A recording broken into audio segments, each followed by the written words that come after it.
Okay. So first of all, before we start the campaign in Ustalav, I'm gonna have to apologize for what's probably going to be a bunch of terrible fake Slavic accents that I'm gonna have to do. I got used to it over years of consuming American media. Excellent. It's okay. I'm gonna be doing my own accent that I have no clue what I'm doing with it, so extremely self-conscious, and I apologize in advance. It's gonna be weird not hearing Twitch's voice. Okay, so well, last time when we started the last campaign, I started with a little bit of narration about Varisia and Kovosa and all these things. This time I think everyone has a pretty clear idea of Ustalav and of the world in general, since we've already, well, changed a lot about it in the last campaign. So this time I think I'm just gonna jump right in, if that's all right. So first of all, we're gonna use the hero card rules, which means that you get to draw from the deck, or I'm gonna deal one card to each of you. And there you go. Everyone should have received a card.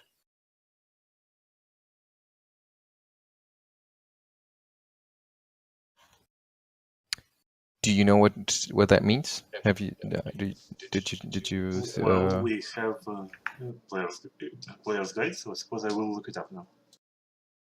Yes. So, I'm seeing 2 stacks of cards. That's all right. Those are the critical hit and the critical fumble deck. Oh, right. Okay, yes. I just put them there so that we don't forget to use them.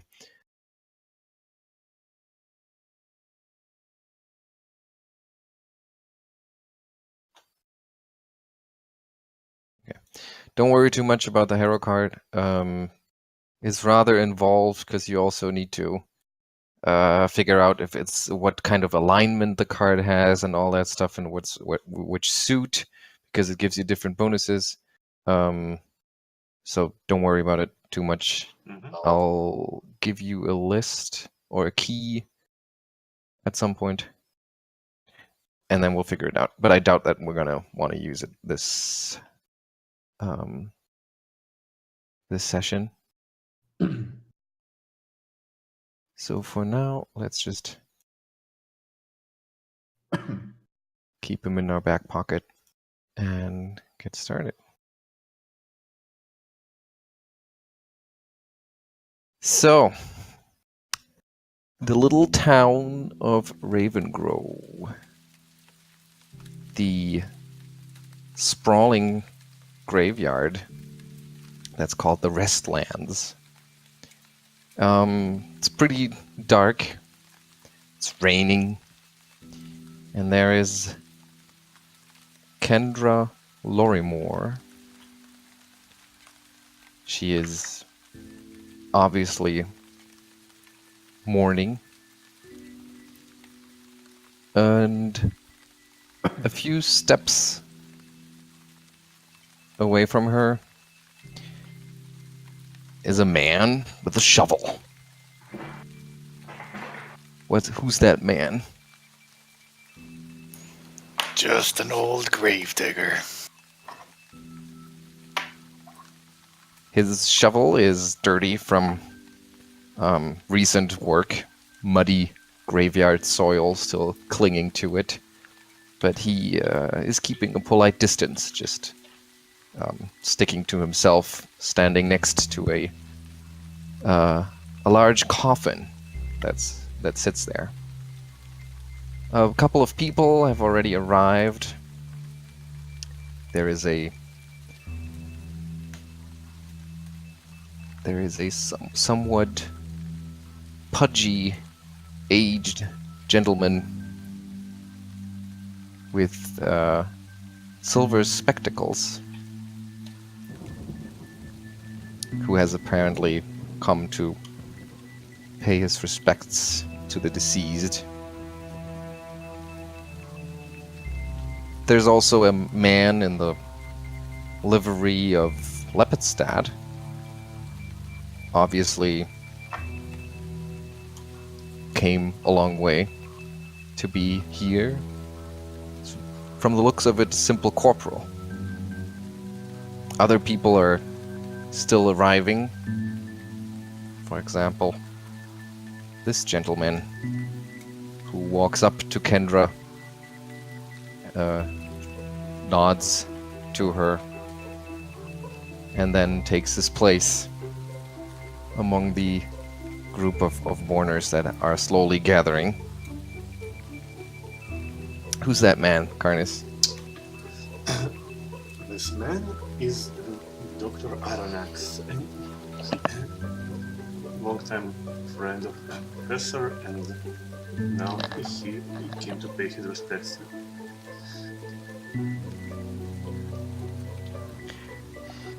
Another man arrives, probably former military, the way he handles himself. Walks straight up to Kendra and shakes her hand, and then keeps on walking.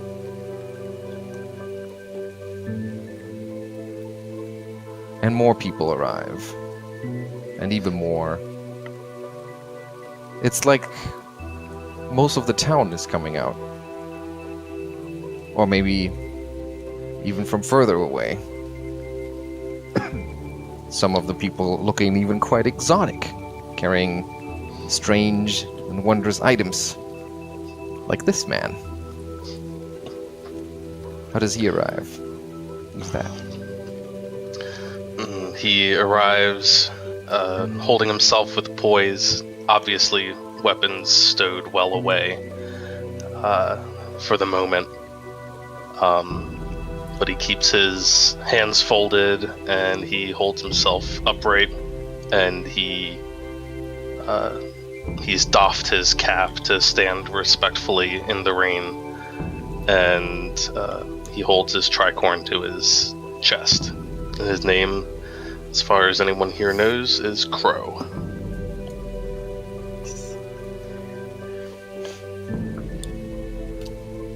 Another man arrives, an aristocratic-looking fella, who says a few words to Kendra before also joining the rest of the congregation.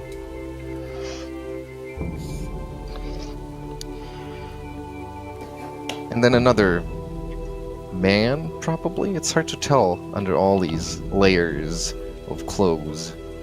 His coat buttoned up all the way to his nose, hat hanging low. Who's that guy? This is Alaric. He's a traveler, basically. This mysterious vibe of him. He says a lot of words. He's there, a little bit trying to not give attention.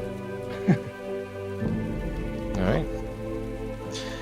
Even more people arrive, and everyone just kind of stands awkwardly around, apparently waiting for more people until the group is complete. And finally, another person, an elf, walks up to the gates of the Restlands. Who's that?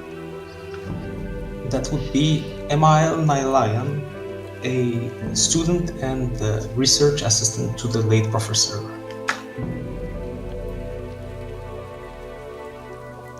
And he also takes his place with everyone else. The atmosphere is very somber, and everyone just tries to be respectful, and everyone kind of is alone with their own thoughts, even in this group here, thinking about the professor, about their connection to him, but adventures they had together, or maybe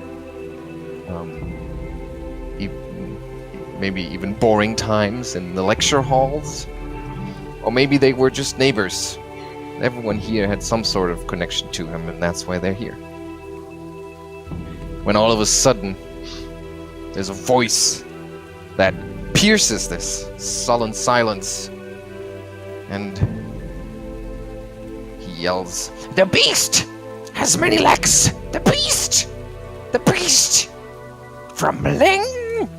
They'll come! They'll come! It's written! You'll see!" And you look over behind one of the tombstones of the outliers of the Restlands. There's a mad-looking man, wild eyes, terrible skin, generally very bad personal hygiene, who just yells out at you, spouting these ramblings. Until one of the guests, a pretty sturdy-looking fella, kind of chases him off and just yells, "Get lost, Untrellis! Nobody wants you here! You spout your nonsense somewhere else!" And the madman just kind of runs off. Everyone still hangs around, waiting for whatever is supposed to happen, until the last guest has arrived. Once again, shakes Kendra's hand, saying a few words of sympathy. And then Kendra looks around, her eyes glistening, and she says, "Okay, I guess that is everyone. Father Grimborough is already at the graveyard, at the grave. Does anyone want to do my father the honors and be a pallbearer?" She looks around for volunteers. The gravedigger steps up, following his duty. I don't think anybody thinks much about his presence there. I mean, the sight of a gravedigger in a funeral is not too alarming, but what may draw attention to the people surrounding there is that he's a half-orc. And as most people in Ustalav know, orcs aren't very well perceived in this area, especially this far west of Ustalav and so close to the Tusk Mountains. But the gravedigger, very much at ease with the proceedings, takes a place beside the coffin. So does the elf. In silence. So does one of the gentlemen that are present.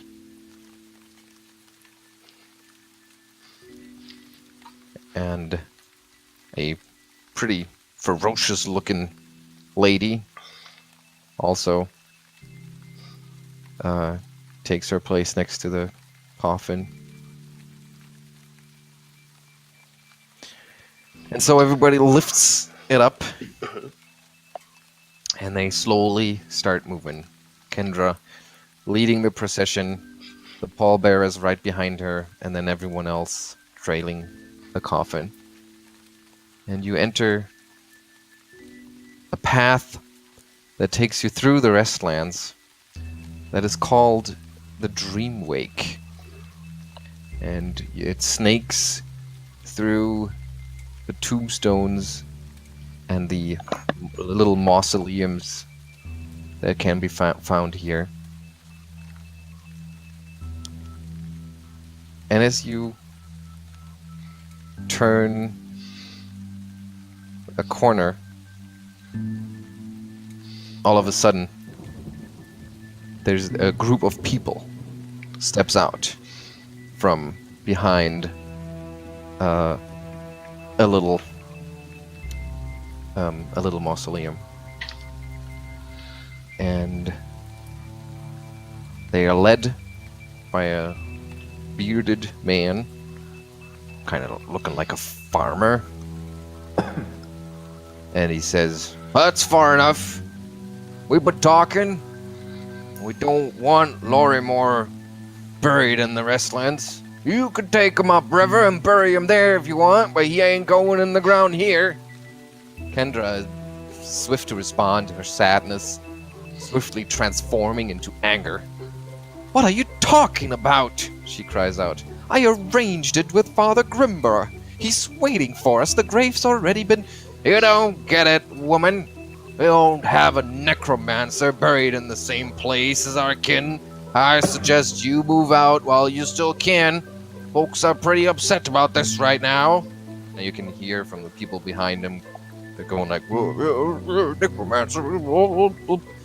And then Kendra yells, "Necromancy? Are you really that ignorant?"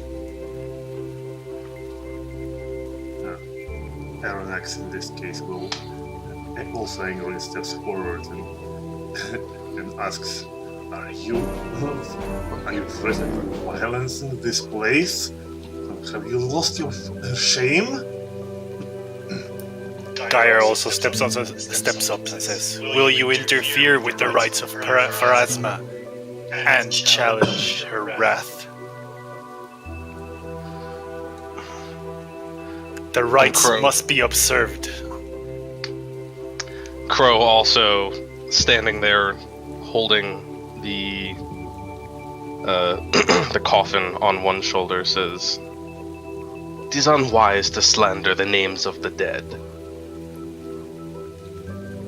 Yeah, give me a diplomacy check.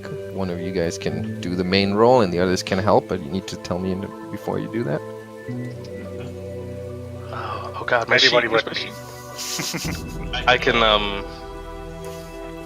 well, I don't know. I can give it a shot. I have diplomacy of 0, so someone Crow. Crow Right, will give it a Crow shot. does the main role.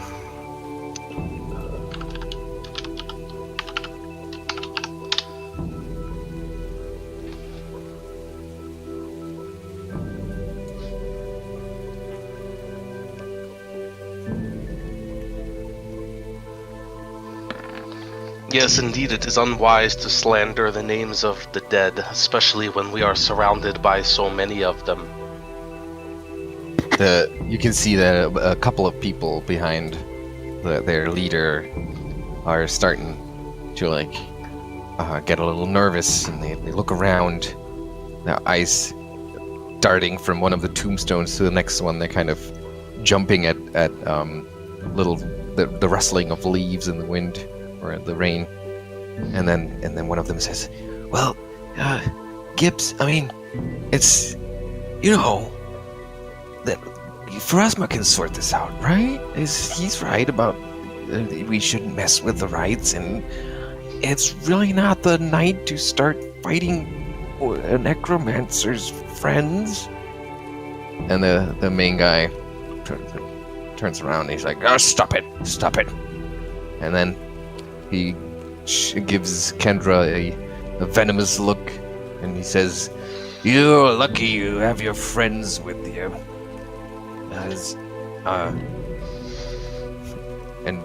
The people behind him already start to disperse, and he sullenly walks off Superstitious cowards. as Kendra pushes him aside and walks past, leading the procession further.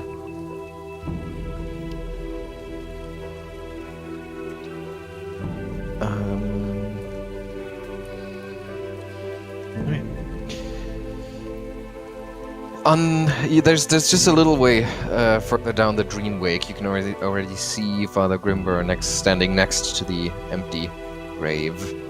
And on your way over, Kendra quietly tells the ones around you, especially Crow, "Thank you for stepping in. I was about to slap that man. these ignorant rubes are sometimes too much for me to take. Would be well deserved. Yes.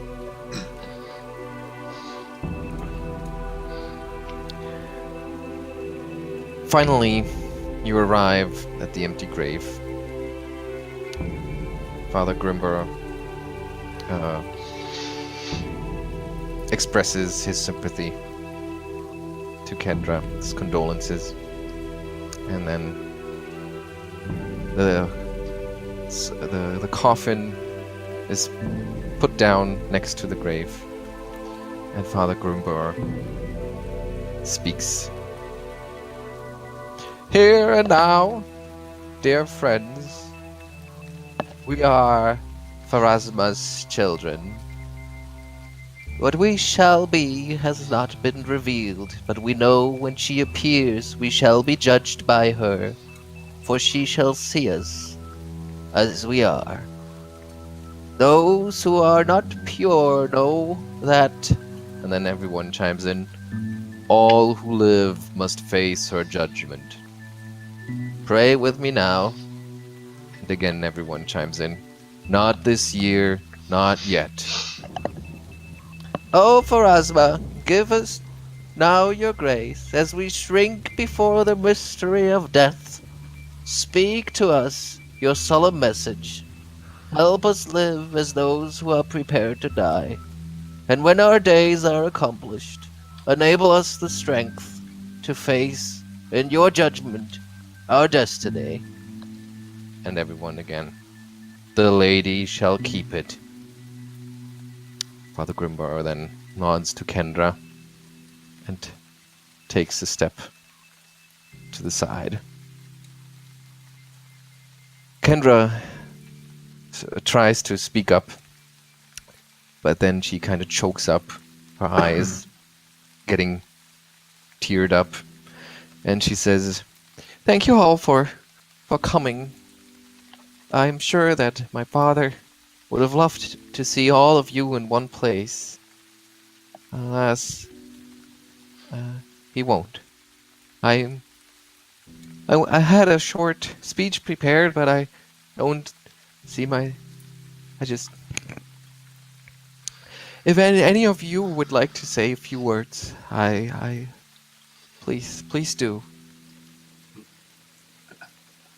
Arronax will step up in this case and nods to Kendra, saying, like, "Thank you, I will." for this opportunity. He pulls out a scrap of paper from his inner pocket and takes place for Kendra in the grave. Then he introduces himself. I am Aronax. I am a doctor of biology and transmutation at Lipizzat University. I met Professor Lorimore only briefly in person, but even that was enough to change my life.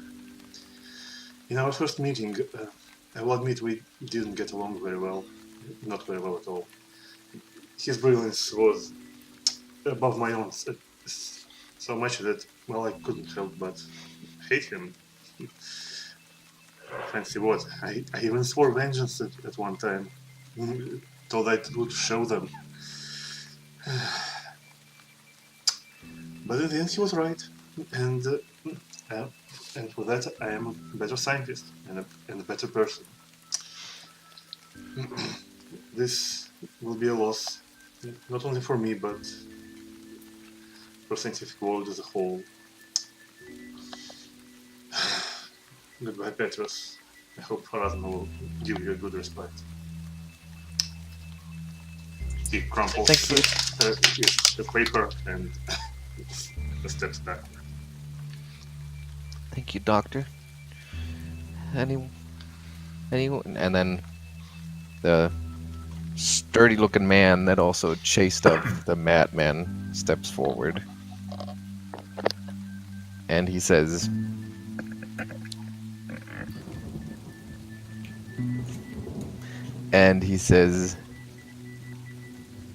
Well, Professor always liked my jokes, so I guess I'll start with one. A skeleton walks into a tavern, orders a beer and a mop. The congregation stays rather quiet, except for Crow, who chuckles a little bit. Geier also can't contain a bit of a snort. The man scratches his head, though, since most of the people were not really amused. He says, well, Professor also always said there's a time and a place for everything. And then he starts, he gives a short speech about the professor and his friendship with him, about late-night talks in his tavern, and you gather that apparently Zolkar is the owner of the local tavern in town. He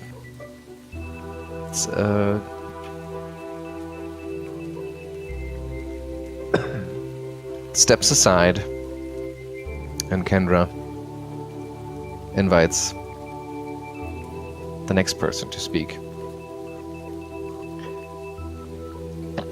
Crow will step forward then. Alright.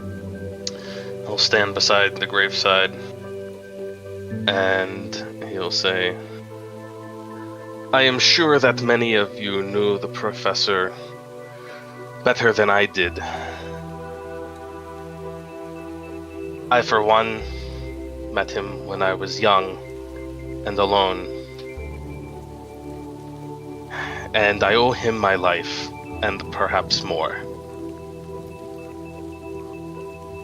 May Phrasma judge him justly. And he leaves. The next person steps up. It's the aristocratic-looking gentleman who talks a little bit about how impressed he is about with the professor's record of monster hunting, and he vows to follow in his footsteps, carry on his legacy. The next person introduces himself as the Councilman Hearthmouth, one of the councilmen in town, and he gives a praising eulogy, a very eloquent speaker, and he calls the professor a true gentleman and a scholar.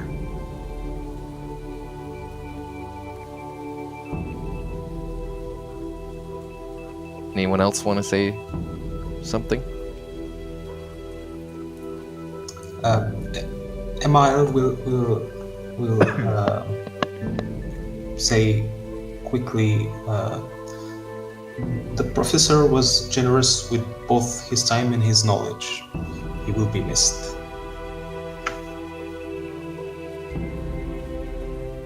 After the elf, the pudgy but immediately likable man with the spectacles steps up and introduces himself as Aroden Arronax, the curator of the Quarterfo archives.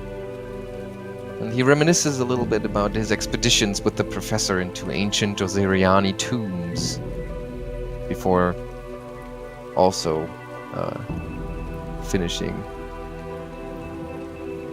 You'll be sorely missed indeed, old friend. And then Kendra steps up again and motions towards Geier and the others to lower the sarcophagus, the coffin, into the grave.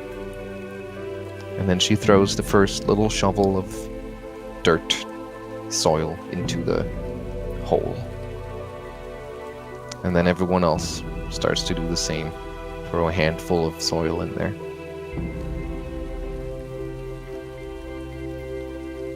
And then the ceremony is concluded.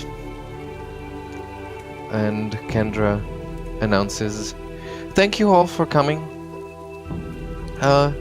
I believe that for some of you, there's still there's one more thing I would like to ask of you. And she's kind of looking for words, and then the councilman takes over, and he says, "There's the will of the professor that should be read tonight. His instructions were quite clear. I will need a man named Geier, the doctor, please, Crow, a man named Emaírel Naėllaṛian. Am I pronouncing that correctly? I hope so. Close enough. And someone who was just named as Alaric. I will need all of you to make yourselves available in about an hour's time at the Lorimore Plays." And then he walks off. And most of the people kind of disperse, everyone going their own way. Just Kendra stays behind. And she says, my father's house, my house now. It's not really in a state to welcome guests, but I guess if it's nicer than staying outside in the rain. And she takes you if you let her. Of course. What, Oh. even Geier? Even Geier. He shuffles awkwardly with the rest of the people. Mm-hmm. She takes you over to the Lorimore Place.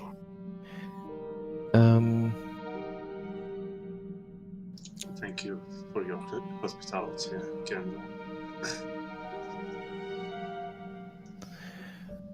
Lorimore Place is a Gothic mansion. It has quite a few bedrooms. It has a study, a full-blown library, and it is in the study that looks like the professor had just dropped his quill moments ago, where you wait for the councilman to show up, and you just the five of you sit around waiting. Kendra has excused herself. She's apparently fixing some tea. And you have some time to get to know each other. Geier turns towards the elf. I recognize you. You were with me that night with the professor. Over in Leipzig, weren't you? Yes. We've yes. Believe it was the last time the professor showed up in Leipzig. How long ago was it then? A couple of years, at least. A few, yeah. That was a strange night indeed. And I've seen my fair share of strange nights, especially when it came to the professor. How have you been since then? Digging holes, filling them with bodies.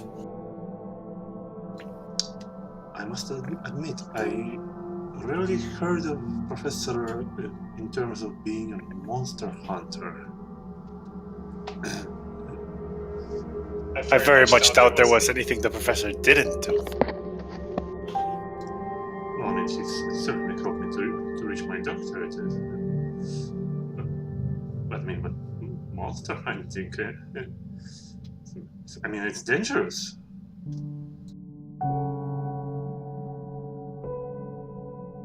Well, you go looking in old places for forgotten secrets. You're bound to meet a few people that disagree with you.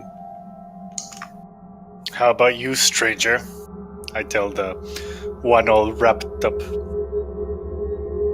How came you about?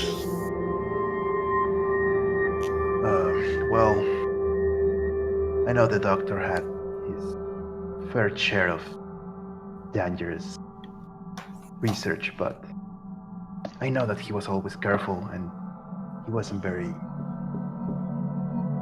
eager to go to danger without proper knowledge of the situation, so I'm not sure about what to think about this, but something smells wrong here.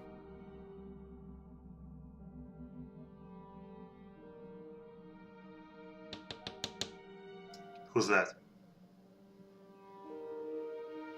Alaric? Did someone knock? You turn around and you look at the window. It was coming from the window. Arronax will come to the window and push aside the heavy curtains, I guess. Mm-hmm. And as you do, you see a little raven sitting just outside of the window, tapping against the glass with its beak. And as you pull away the curtain, it startles and it flies off into the night.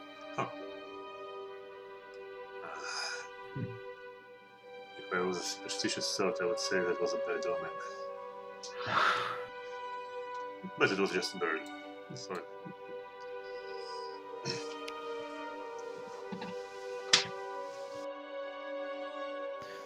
Next moment, Kendra returns with a tray with some tea, some scones. She puts it down, spilling quite a bit of tea because she's still very much in distress and upset. And she says, "Oh, I'm sorry. I'm making a mess here. Please don't strain yourself, Kendra. We'll be perfectly capable of making our own tea eventually. Thank you, Doctor. But I'm still. I guess I'm now the mistress of this house, so I think I should be a good host." And she starts pouring tea to everyone. And she says, "Of course I know Geier. And Doctor, I've heard much about you. I'm not sure if we've met before," she says to Alaric. How do you know my father?"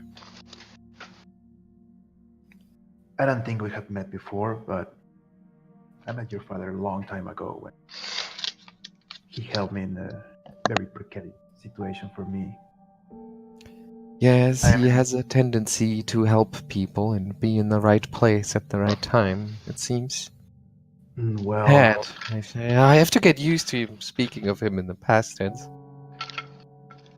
yeah. Well, he was very generous with me, and I have a debt to pay to him. And I'm sure that if he was in danger, he would have called me. But now I'm here for you and his family. I still have that debt to pay. I see. Well, it seems that he wanted you here, just like all the rest of you. At least he made a provision in his will. I'm curious what it will be. I guess any minute now the councilman should... And then there's a knock on the front door. Oh, there he is, on time, just as always. And Kendra heads out to fetch the councilman. And when she returns, the councilman has a binder with him. And he takes out a scroll case.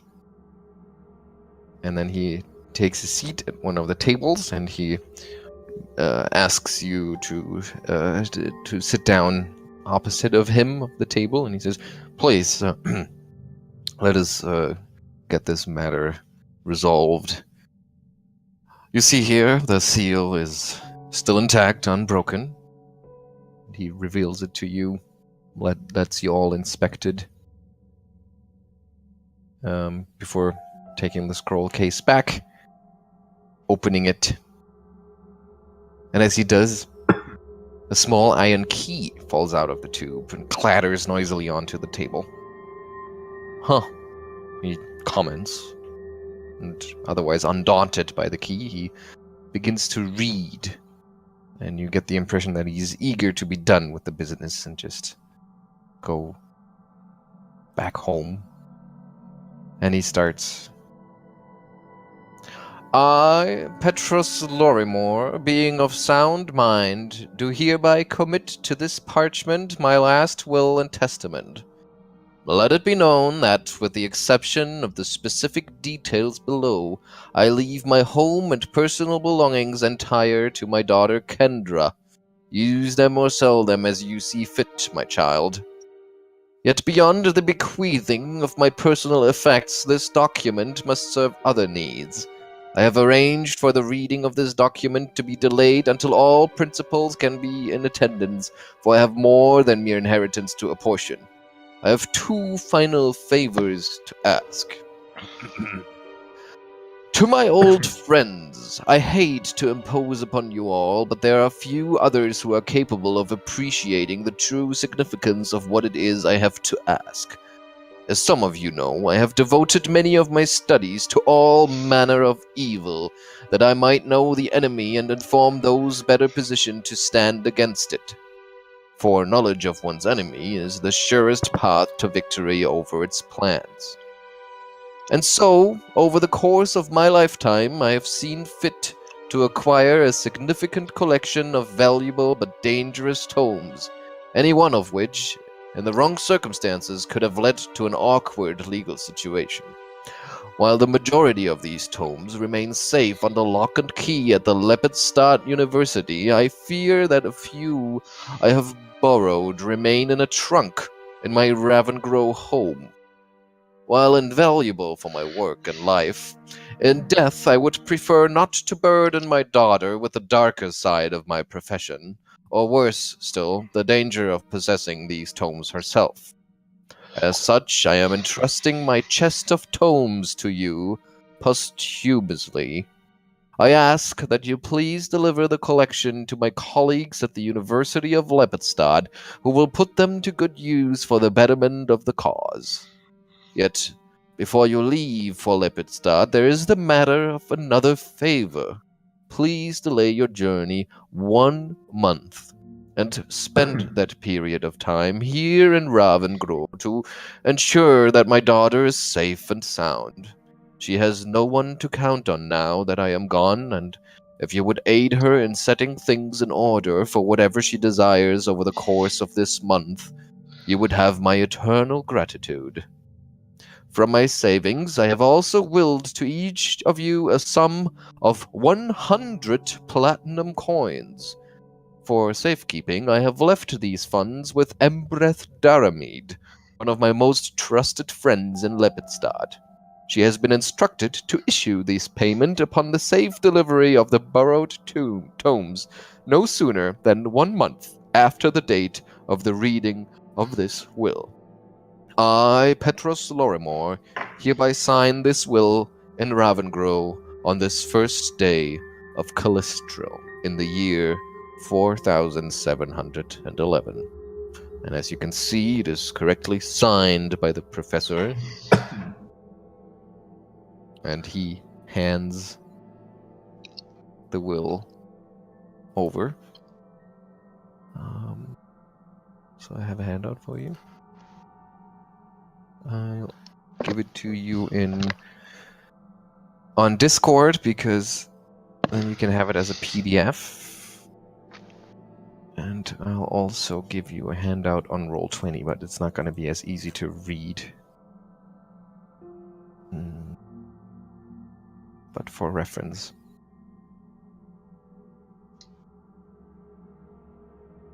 And what is the date today?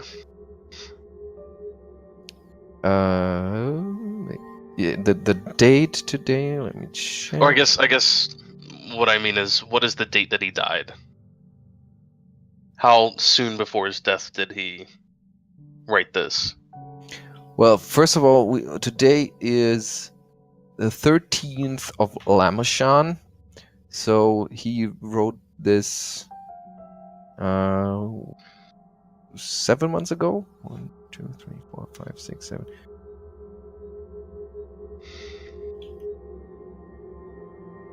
Almost a year ago. Okay.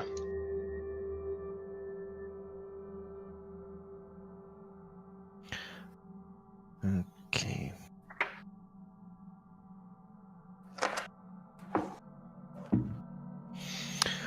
Well, the councilman looks to Kendra. I believe my duty here is done. Do you know what chest your father was talking about? And Kendra nods and says, yes, I think I do. Well then, there's nothing left for me to do here. Yeah, you're right. Thank you very much for your service, councilman. And she dismisses him. Puts on a brave face. Turns to you. And she says, oh, well, thank you all for coming. I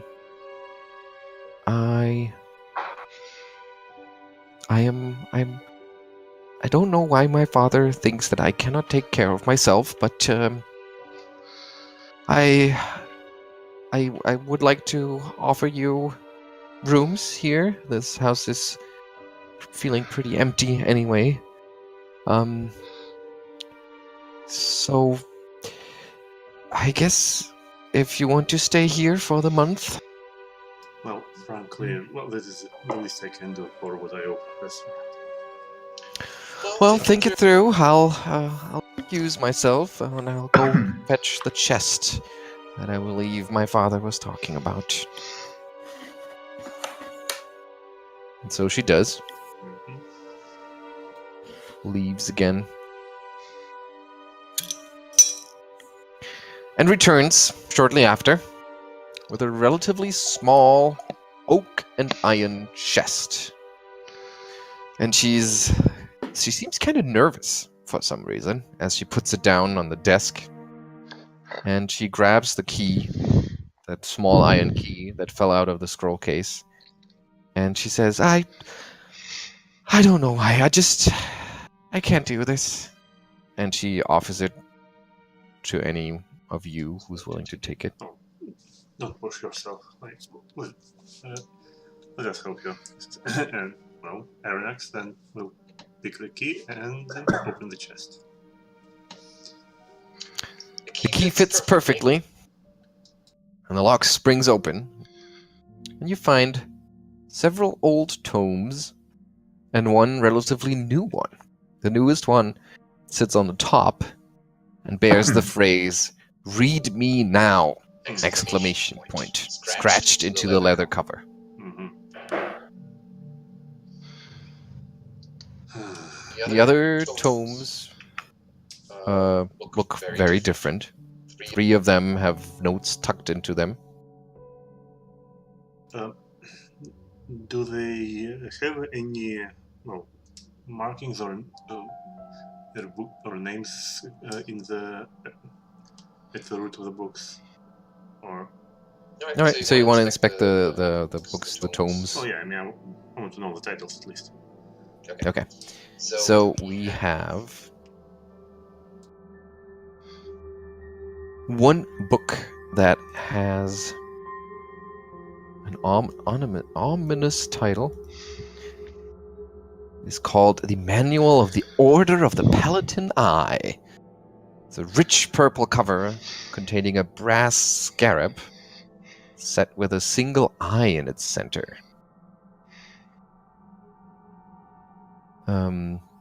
The book's covers are rimmed in polished steel and clasped with a small but intricate lock. The keyhole seems to be for a key with a strange triangular shaft. You look through the chest, but the key is nowhere to be found. The next book is jet black, and it appears to be it's called Unverified Madness, and it seems to be a treatise on aberrations and other entities found on Golarion that possess remote ties to the dark tapestry, which is the dark places between the stars and the night sky. Sure. The next book Okay. is called Serving Your Hunger. It appears to be related to a goddess named Ergothoa. There are, as you thumb through it, you see that Lorimore's notations are liberally sprinkled on the margins of the book. Finally, there is a book called The Umbral Leaves, which is a lexicon and apparently a translation into Common of the Unholy Book of Zon Cthon. Now I can see why the professor wanted to keep these things shut. Arronax will drop it back in disgust. You throw it back into the chest, and then there's that last one, the one that said "Read me now,"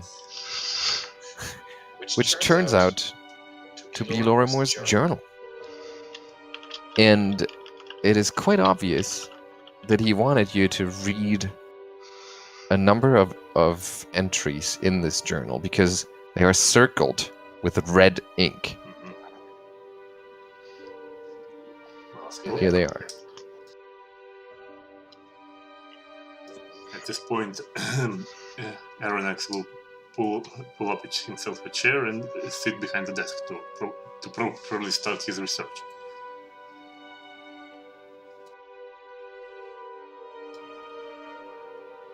The Whispering Way. Necromancers. Undead is the... Again, undead. It's such a foul thing. Is a fear. The way interested in stuff like in a Ravengrove? I mean, this is such what is I'm sorry. Whatever the way seeks, I am convinced their goal is connected to Harrowstone. In respect. I'm sorry, Kendra, what is Harrowstone? Harrowstone? Well, it's the old prison, or more like ruins of the old prison that are just outside of town. Mm-hmm. Ignorant fools. Oh, I wholly agree. But I wouldn't know what anyone would want there. It burned down a long time ago. Well, it seems Professor found someone who actually had interest in it, and now I see now just how ill prepared I was when I last set out for Harrowstone. Oh my god. I'm lucky to have returned at all. The hosts, if indeed they were hosts, for I did not find it prudent to investigate further, prevented me from transcribing the strange symbols I found etched along the foundation. Hopefully in my next visit I will be more prepared. Thankfully the necessary tools to defend against the spirits are already here in Ravengrove. I know the Church of Pharasma used to store them in a false crypt at an intersection between the and Black Path. I'm not certain the current clergy is even aware of what their predecessors have hidden down below. If my luck holds, I should be able to slip in and out with just a few borrowed items. Tomorrow I will return to the prison. It's imperative the wait does not finish.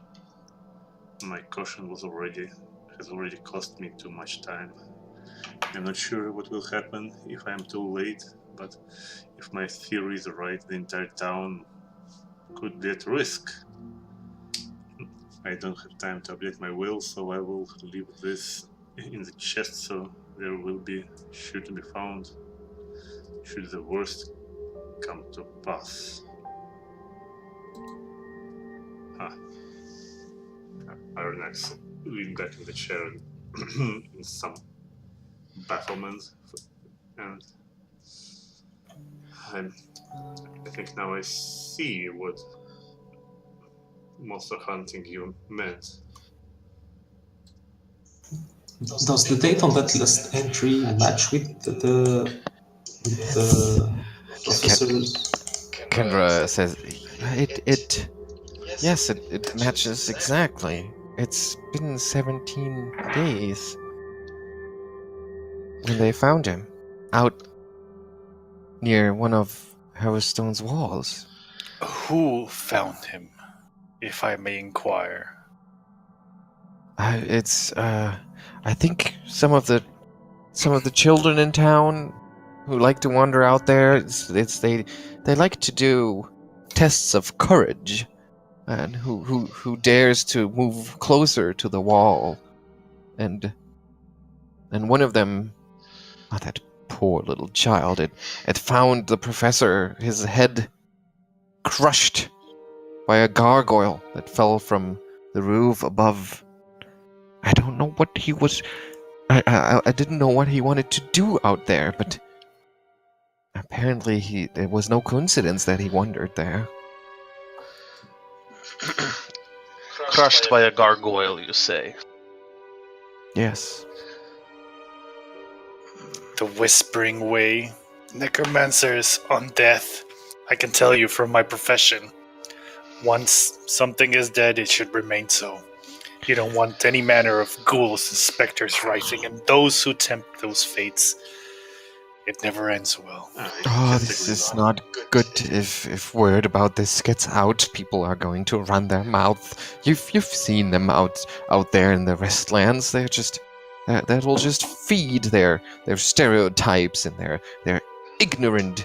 Worry not. People are naturally suspicious, and I'm sure what is important is that we do justice for the professor. Yes. People will always come up with their stories and their myths and their scary tales to tell in the dark.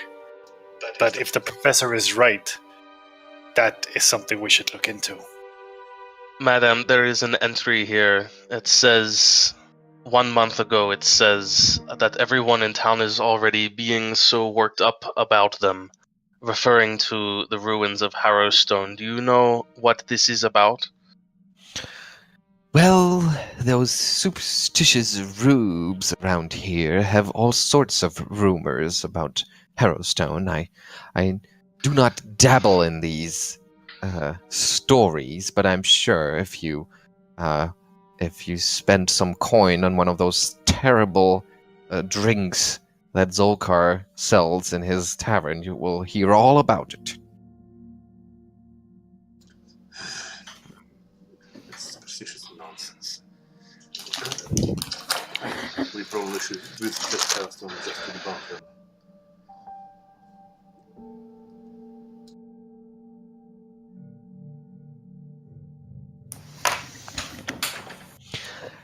In any case, I find this quite upsetting and disturbing, and I'm Yes. in fact I'm glad that my father asked you to stay. I will prepare your rooms, and I will leave the lights on in them so you will find them easily, and I think I will excuse myself for the rest of the evening. Madam, I would not like to impose. I would be more than happy to seek roof under Pharasma's temple. I am very sure they would have me. Oh, please! If my father wanted you to stay with me, then who am I to send you away?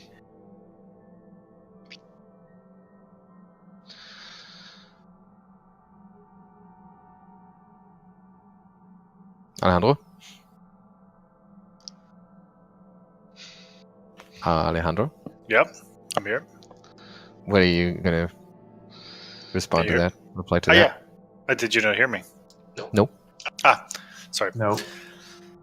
I understand and I appreciate it, but considering that your distress you're already through, having someone such as myself might not help ease that distress, especially not with the populace.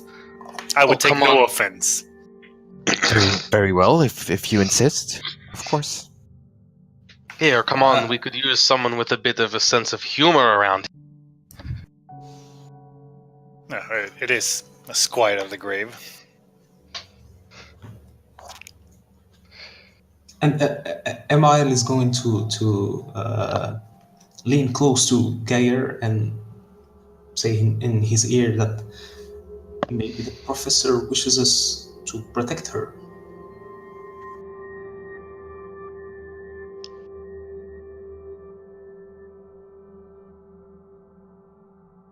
I mean, if it's really no bother, but I would not like to impose that way, and I know the reputation my kind have in these areas.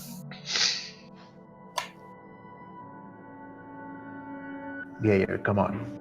The professor wanted us here, all of us here, for a reason. I don't think you are.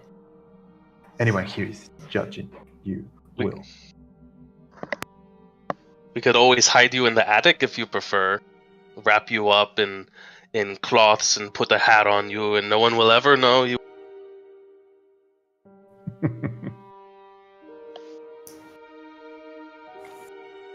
I will not say no to accommodations as nice as this.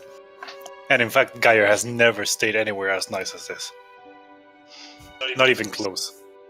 Oh, it's the first time for everything.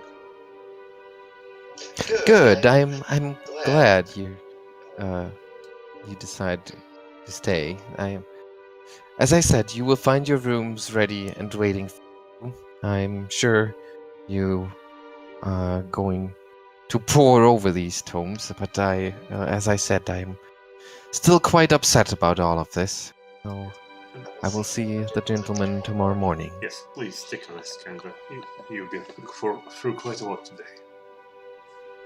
Thank you, Doctor. And she takes her leave.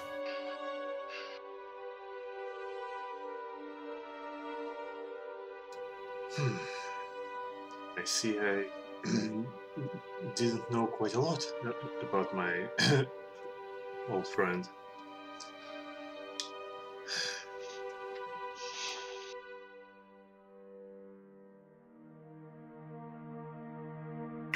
But it seems that the professor has left us with a task to accomplish. Indeed. I don't know about you all, but I think I personally do owe it to the professor at least to look into this. Well, at this point, I would be interested in visiting that Harrowstone just on principle.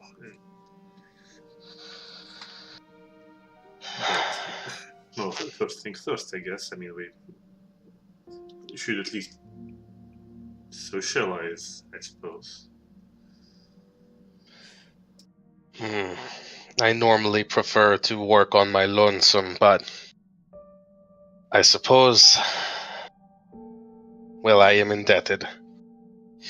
I will assist in this task for as long as we are bound to it. 1 month is a long time to spend in any one place. I suppose poking around Harrowstone might make it a little less boring.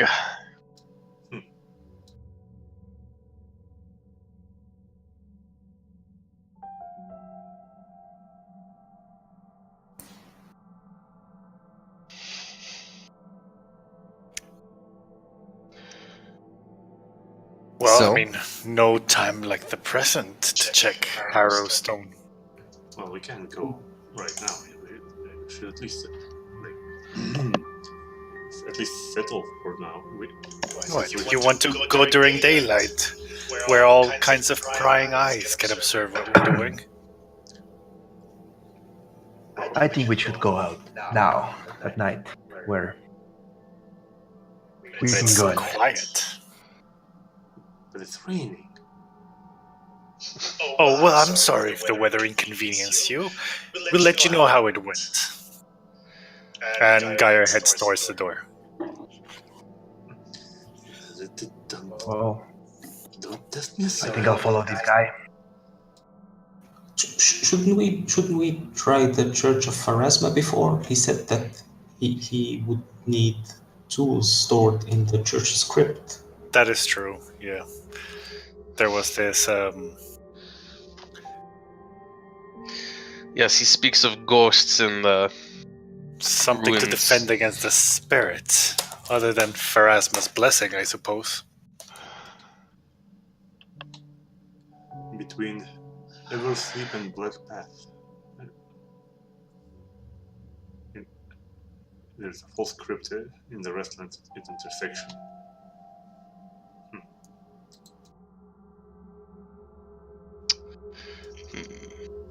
Still, it's been a really trying night. I think we really have a lot of time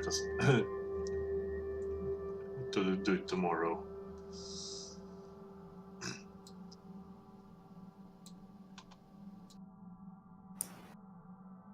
Well, I'm sorry to hear you had such a trying day. I'm sure the professor's soul will rest just as easily as yours. Well, I mean, he is dead now, so it's not like it makes much difference for him now. With all respect, Geier, not all of us might be as accustomed to death as you. You don't look like the kind of person who's shy about it. Well, I never said I was. Fine. It's okay.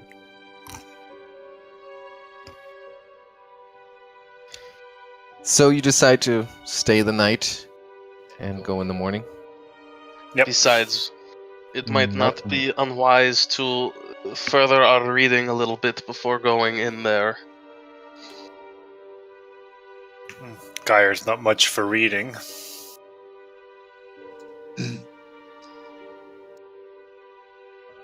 I'm with Geier on this. I think we should go out and... Well, Arronax is not exactly interested in reading Eldritch Tomes, at least today. But it might be wise to go to the Temple of Pharasma in the morning. Yeah. We need the list of the people who died in the night of the fire the professor talked about, and whatever tools the professor talked about. The restless dead are not easily laid to rest.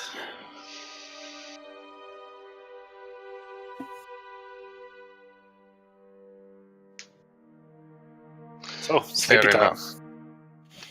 All right. So you decide to stay the night Yes. and go in the morning. Correct. Yep. Okay.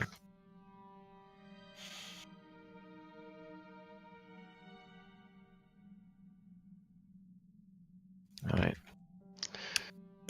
Give me a moment.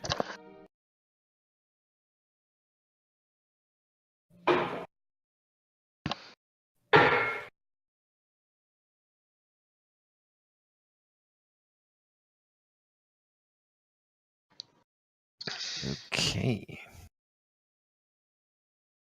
So, from time to time, I'm gonna do something rather. It's kind of like a cinematic thing. So it's not. You should not consider that character knowledge. It's not like you're having a vision or anything. It's just gonna be a little thing that I'm gonna interject because there's just a lot of stuff that is a lot of background lore that would otherwise go unnoticed, and that I would consider a bummer to not, to not be conveyed in some form. So it will be like blackjack. Well, it's just gonna be short pieces of kind of like flashbacks, but yeah, you'll see. So this is gonna be one of them. Okay. This is in Lippstadt in the year 4661, so 50 years ago. It's a courtroom, the gallery filled with curious citizens, rumbling and mumbling, every now and then pointing with fearsome delight to the calm, bald, and haggard, almost emaciated man sitting alone beyond the bar. Even the jury cannot hide their disgusted fascination with the accused. The man, grins wickedly, just stares blankly ahead at the empty bench. Rise for Juris Declarus Exenris III. As the crowd stands up, the elderly judge enters through a side entrance and walks straight to his bench, avoiding to make eye contact with the bald, grinning man. He takes his seat and begins rifling through some documents. Vance Suttressel, you are... The bald man interrupts, his words pressed through his frozen, toothy grin. Please, call me Lopper. Silence! The judge exclaims forcefully. Vance Suttressel, you have been found guilty by a jury of your peers of stalking and savagely beheading at least 17 victims with a hand axe. The crowd erupts in gasps of horror and rage at the reminder of the Lopper's deeds, and is only calmed down when Juris Declarus Exenris starts banging his gavel. Order! Order in the courtroom! Vance Suttressel, you are hereby sentenced to live the remainder of your short life in Harrowstone, which, I hasten to add, is a blessing compared to the extent of your crimes and the suffering of your victims. There you will reside in the misery of your thoughts until such time as you are drawn, hanged, and quartered. May the gods have no mercy on your blighted soul. As the judge gets up and leaves, the crowd erupts once more, this time in cheer and mockery of the Lopper. The bald man, however, doesn't even flinch. He just sits and stares and grins.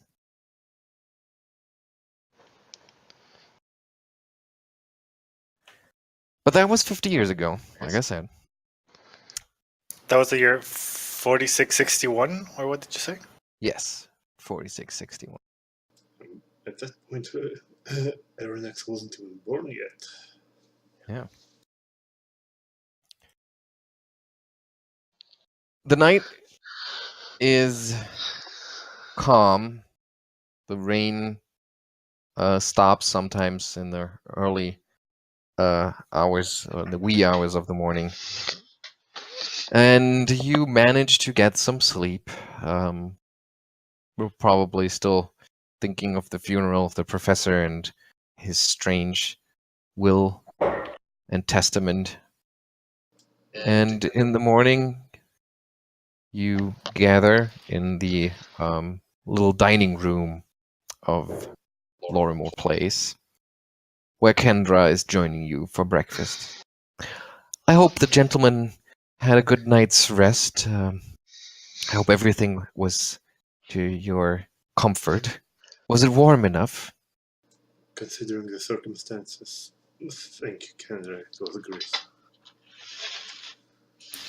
Geier was too comfortable for comfort, but he says nothing and just smiles and nods. He ended up sleeping on a sheet on the floor. No, beds and roofs and warmth. It's a bit strange.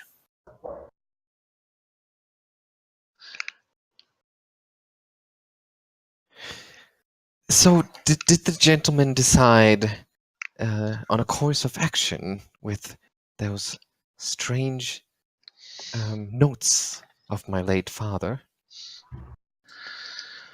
Well, so far, I guess we will take your advice and ask around. And then I hope, well, at least, well, yes, I hope we will venture into this Harrowstone prison ourselves and finally show people that it is, well, probably not haunted. Well, and if it is haunted, we will take steps to resolve it. Oh, I'm sorry if I did not make myself clear, but I certainly did not advise to listen to these farm hands and well, my dear, I mean, there is a very fine line between making research and taking a research as a fact. So even as we gather our information, then of course we will have to verify it. You remind me very much of my father, Doctor. Thank you. I'll take it as a compliment.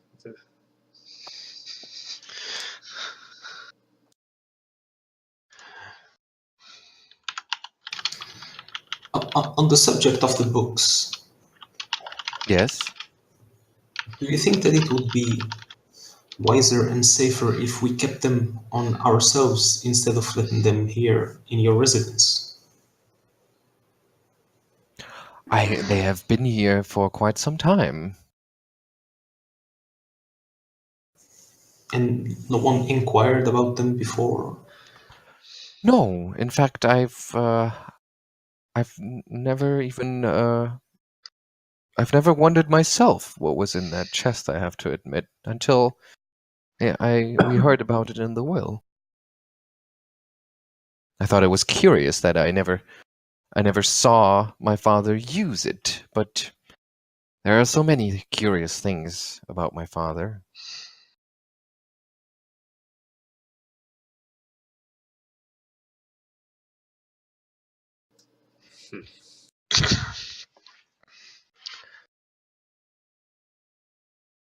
But please, if you think it prudent to hold on to them, then by all means, I will not keep them from you. Emaírel is going to look at the group, see what they think. To be honest, I've been dragging around books for a living in the university, so I suppose we we can take a break from that and just leave them here for now. Crow shrugs and says, I don't want to carry them. They have foul contents and are heavy besides.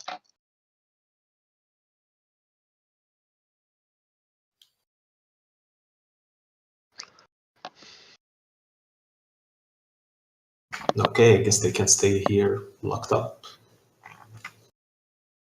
Well, we can at least put them somewhere safe.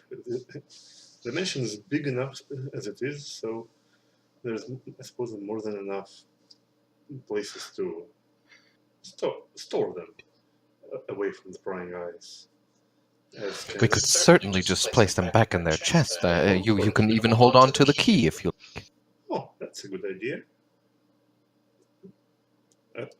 What would you say on that? I suppose this will be a fine solution. So we lock them back up and put the chests in in one of the cabinets and hold on to the key.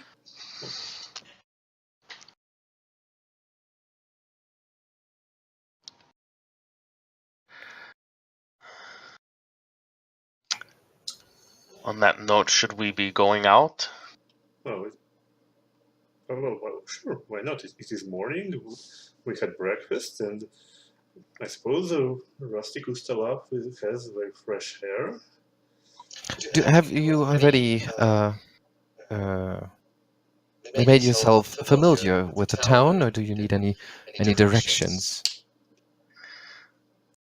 Well, we were planning on reaching the Temple of Pharasma, and I'm afraid we don't know where that is. Can I make a knowledge local check to see how much I know about Ravengrow? Sure. I've been on the road for a while. I imagine I would have passed through here a couple of times. Mm-hmm. Go ahead. Sorry, 1 second. Don't have all my macros. Mm-hmm. Yeah. Well, you've whether you in it where you spent the first night, and when you got here, the Outward Inn. Mm-hmm. You've learned a little bit about the Innkeeper. You know that because it's something that she tells everyone who stays at her place. She used to be a singer, quite a voice, in fact. and managed to get some repute in Caliphas. Her voice is still strong and beautiful, and she likes to sing to her guests. But she's retired and moved out here to run the inn. And her name is? Her name is Sariana Vey. It's like this.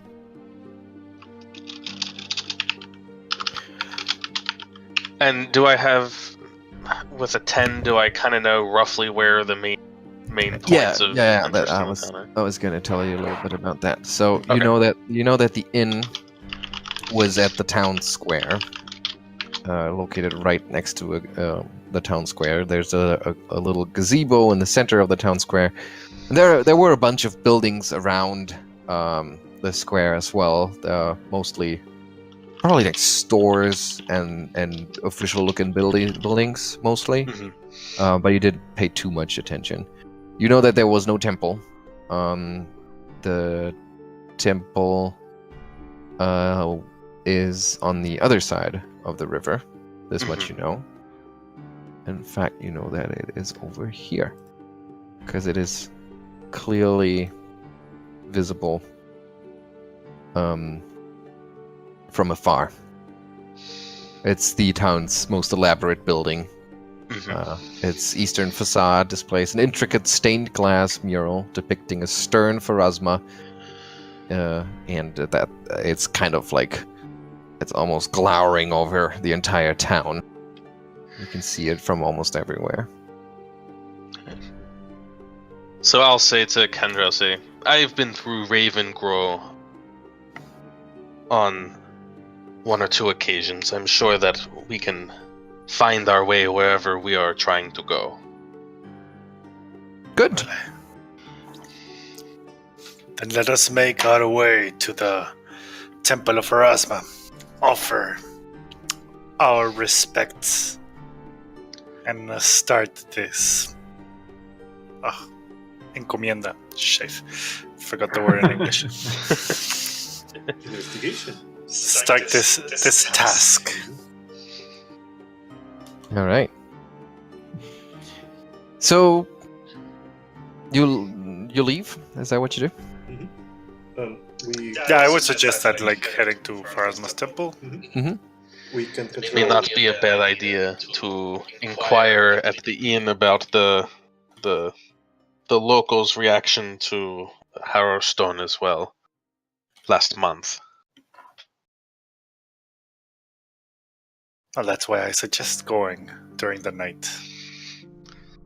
But we have enough to do at the Temple of Pharasma at the moment. Let's dig one hole at a time, shall we? As you say. Nice. I agree. All right. So, go ahead, Sam. The night that your father was found, were there any objects in his possession? What do you mean, objects? Anything that you would expect people not carry usually? No, I don't think there was. Thank you.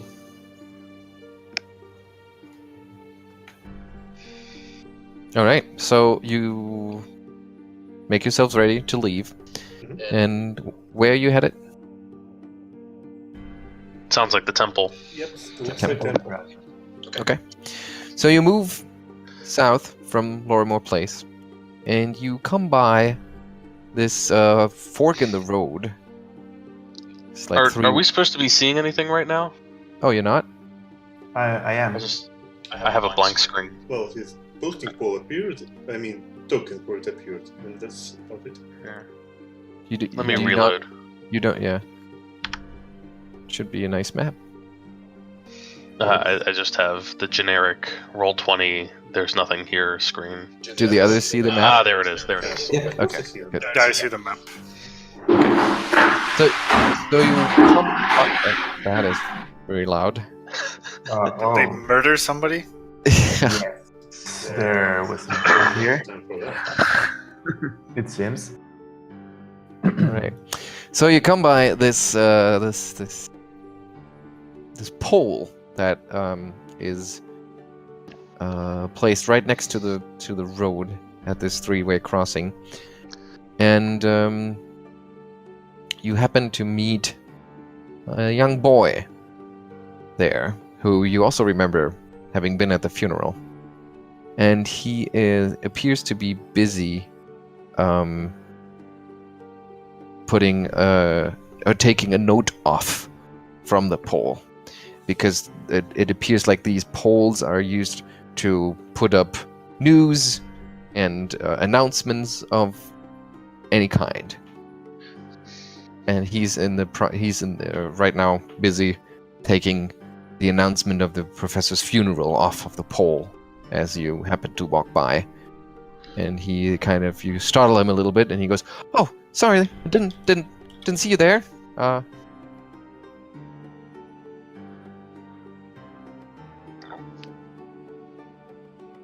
And you, Boy, were you not at the funeral last night? sure, I was. Sure.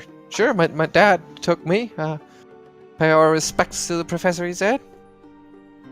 And how did you know the professor or your dad? My dad's running the tavern in town. Professor like to stop by, and they sometimes talk all through the night. What's your name, boy? My name's Pevrin. Elkarid, of course. Pevrin Elkarid. And do you ever go wandering around Harrowstone at night, Kevin? Harrowstone. Pevrin. Oh no. I would not go near that place. Huh?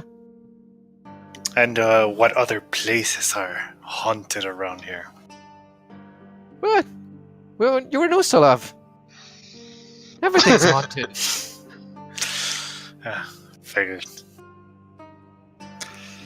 Boy, you do not happen to be among the group of children who discovered his body, were you? No. I don't go near that place. Like I said. Do you know where those boys might be found? Do we have anyone with sense motive or something? No, I don't. I'm sorry about that. Sense motive is not my strong suit, unfortunately. I have zero in sense motive. I will be sensing motive on him though, Mm-hmm. because it seems unlikely that in a small town like this.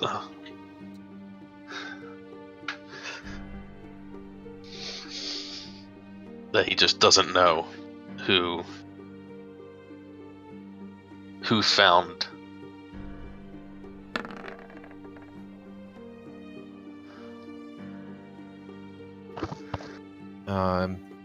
Nope.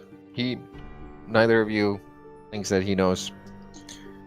And he says, I don't like to go near there. I'm a good boy. I'm staying away from that place as far as possible. Well, You do that, boy. Yeah, You do that. Good. It's dangerous there. Yeah, keep at it. And I suppose we go past there. And What was his father's name again? He said he ran the tavern in town. Mm-hmm. we never asked. I think it was. Oh, I thought he was at the funeral. Yeah, he was. And Yeah, his that's name- Sokar Elkarid. Zokar is his name. Yeah. Zokar. The big portly guy with mustache. Mm-hmm. I can respect it.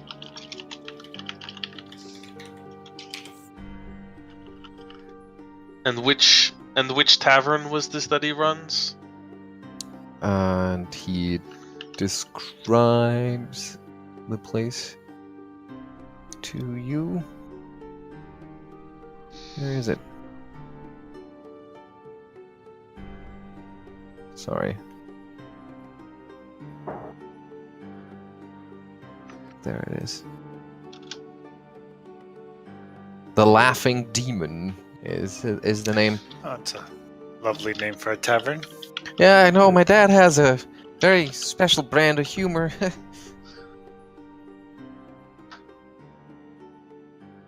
Okay.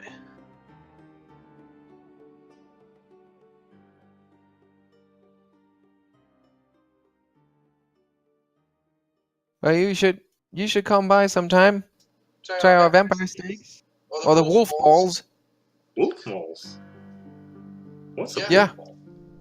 Oh, they're meatballs. They're not actually made from wolf. They're made from lamb, but they're really good.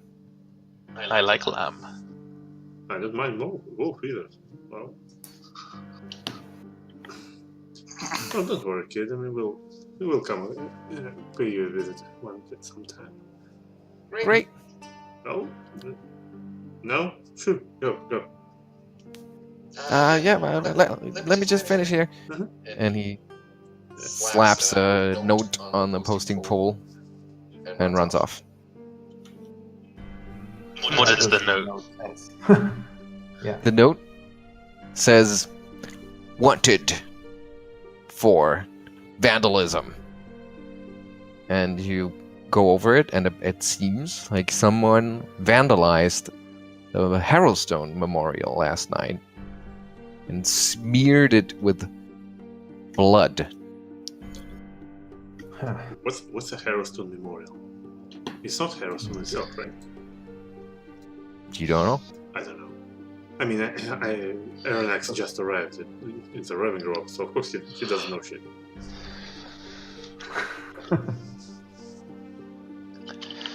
We'll ask about that in the temple.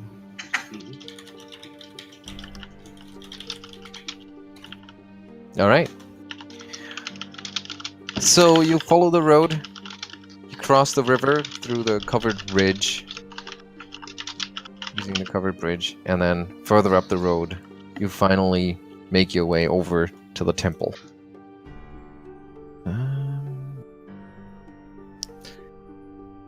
The temple is a,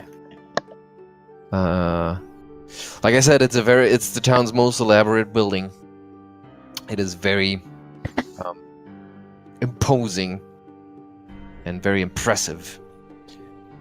And it's run by Father Grimborough, who you met before, and a couple of acolytes, lower-ranking priests.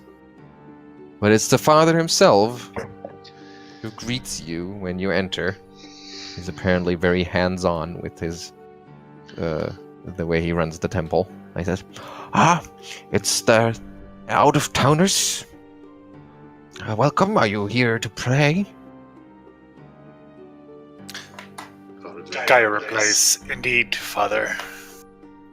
We come to offer our respects to Pharasma. I have come from far in Lepidstadt and offer you my services in case you need any other funeral processions."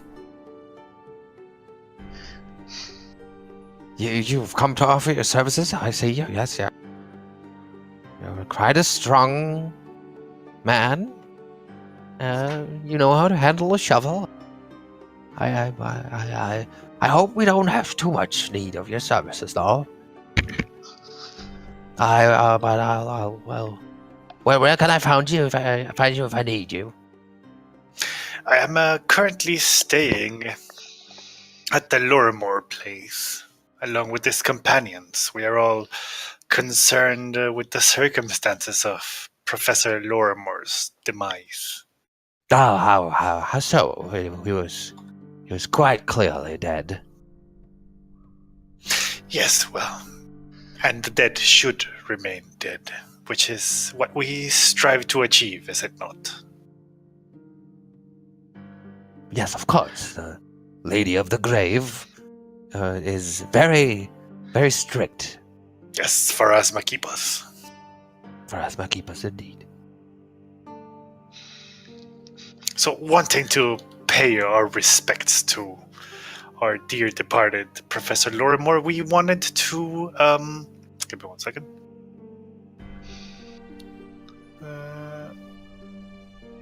check the foundation. I believe we were here for a list. Those deceased in Harrowstone.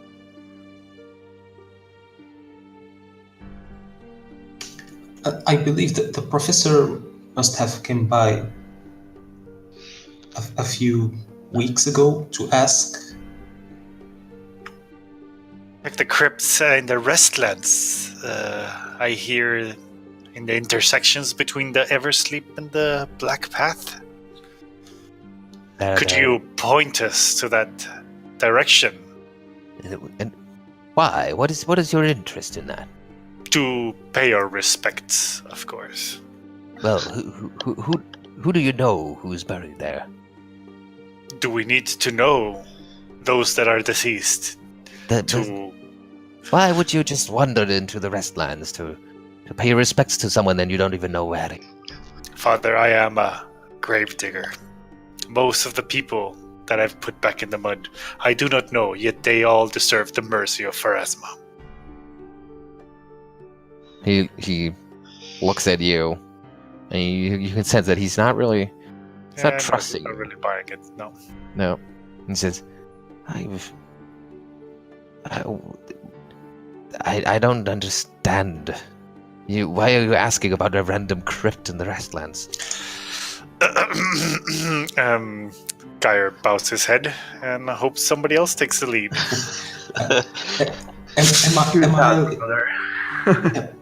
Emaírel is going to say, we are trying to remember what is learned. We believe the professor had some strong suspicion that useful information would be found there. In a crypt in the Restlands. Useful for what? Well, we believe he was trying to protect the town from some sort of evil. Well, I am sorry. I don't want to be rude, but I don't even know you, and you ask me to grant you access to a crypt. You know that they are most sacred to us, and I unless you give me a very good reason, I don't think I'm going to do that.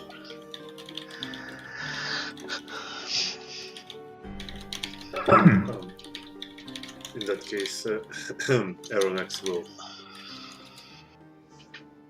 Yeah, he'll try to persuade him, but well, Arronax is not very good with spiritual things, so he will suggest things alongside like this. As you probably well know, that Professor Lorrimore conducted some of his investigations here, and he uncovered that some unrest was going on at Harrowstone, and probably could have spread somewhere. So we are just very worried that it might actually spread to the Restlands as well.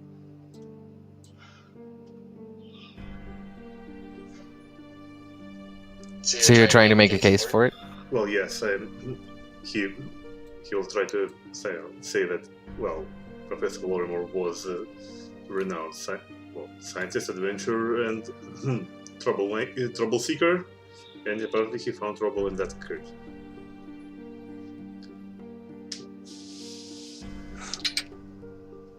Yeah, but I'm not sure I'm getting it. So are you trying to convince him to grant you access? Yes, that we need to check because that might. Okay.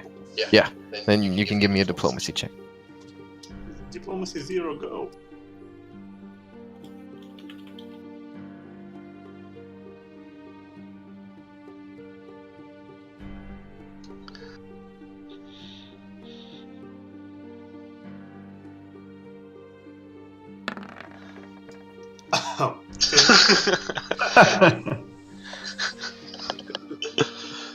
Scientific diplomacy, go, man. Anyone wants to help? Uh, He doesn't seem to very willing.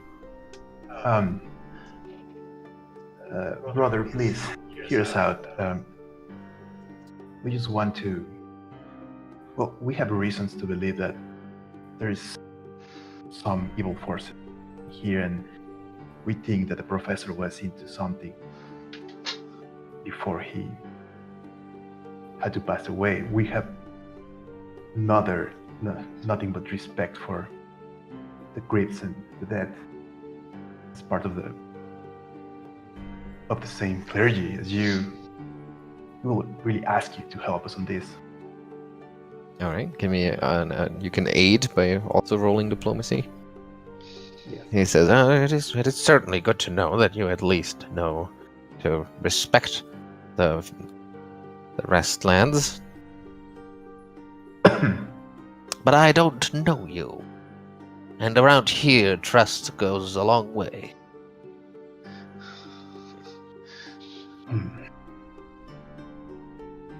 I'm sorry, I cannot just let you wander into the Restlands and poke around our most sacred sites.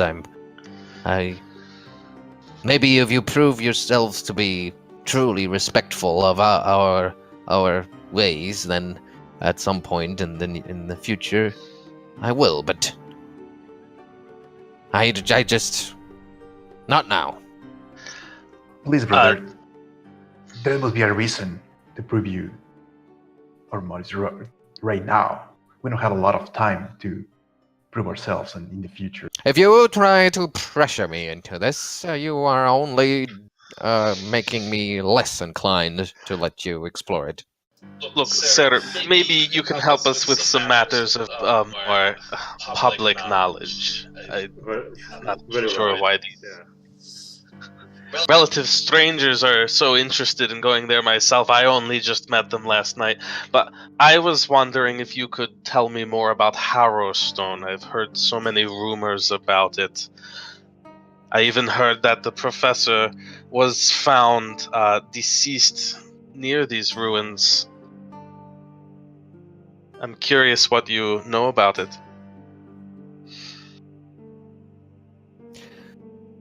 It's true, he was found near the outside walls of stone.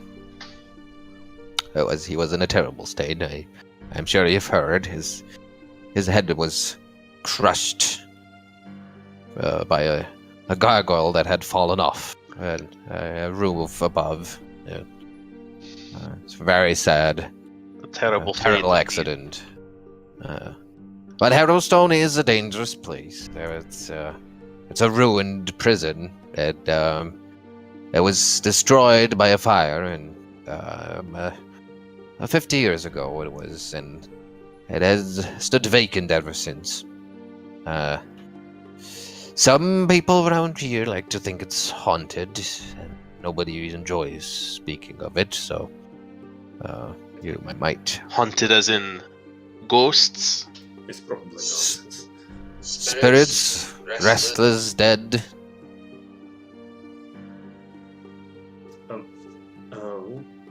By the way, Father, what is a monument of Harrowstone? I don't think I noticed it when we were passing through the Raven. The monument. You mean the memorial? Yes. It's at the south bend of the river. It is there to remind us of the terrible fire when the prison burned down. Many people lost their lives. All of the prisoners, in fact, and most of the guards. That is terrible. Tell us more about this fire. Well, like I said, it killed all of the prisoners, and most of the guards, and also the warden perished in the fire, along with his wife. Although, no one really knows why she was in the prison when the fire occurred in the first place. And the memorial actually commemorates the warden and the guards by name. It's just But outside not of town. Not the prisoners, I take it. Why was that? No, in the public opinion, they were not worthy memorial. Of course, it is not ours to judge. That is the prerogative of the Lady of the Grave. So, I remember all of their deaths equally. I saw we saw on the post lately that there had been some vandalism around, especially with the monument as well. Well, memorial. Sorry. Indeed, I heard, and I have some of my acolytes to head down there and wash off this desecration. Do you happen to have any leads on who may have done this? It is a terrible affront to Phrasma, and if we could assist in bringing the vandal to justice, well, we would certainly be happy to do so. I would have no idea where anyone would do that. I mean, but who knows what goes on in people's heads?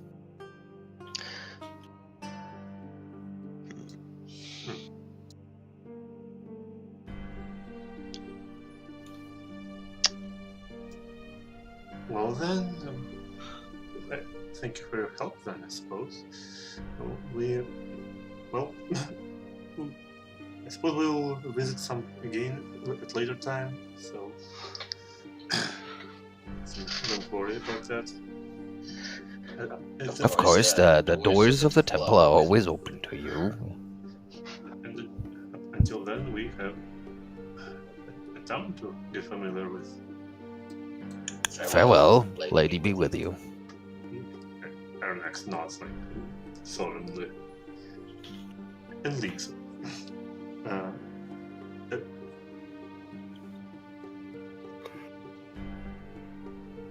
So where exactly that monument is? Well, memorial. It is down here. Uh-huh. So then, well, who wants to stretch their legs? Arronax will ask his new friends. It's a good exercise to do this morning. Yes. Am I the only one who just dropped out of audio? No. Oh, No. well, yes, maybe. Okay. Like, how can we know if we couldn't hear you?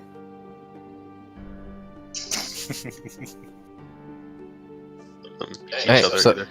So you go to you walk over to the memorial. That was consensus. Yes. Yes.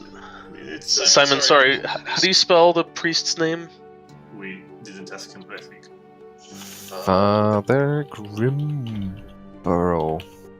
Yeah, I was There you trying go. to ask when I realized I was muted.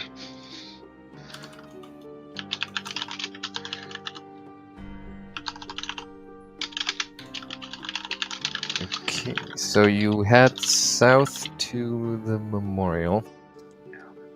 What can be more pleasant than a walk on a river shore in the morning in the rustic Gustav house? Fresh air and desecrated monuments, memorials.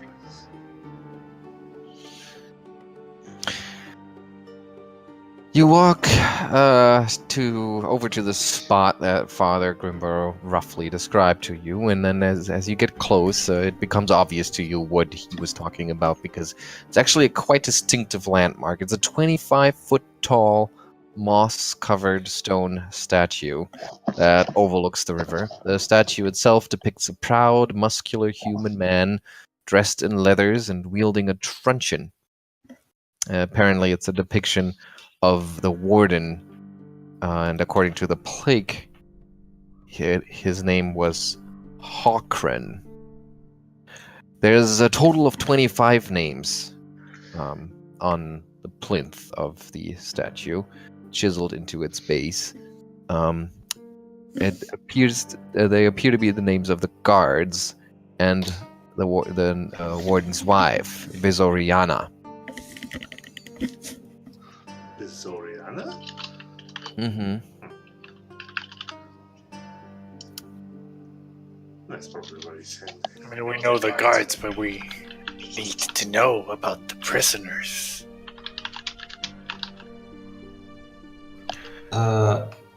This. Emaírel is going to take a good look at the memorial, maybe try to see if there are any tracks or anything. All right, give me a perception.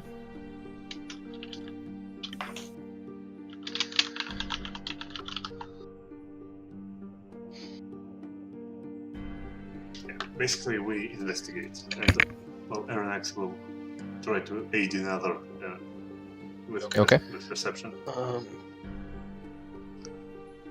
I'm also gonna make a survival check for tracks. All right.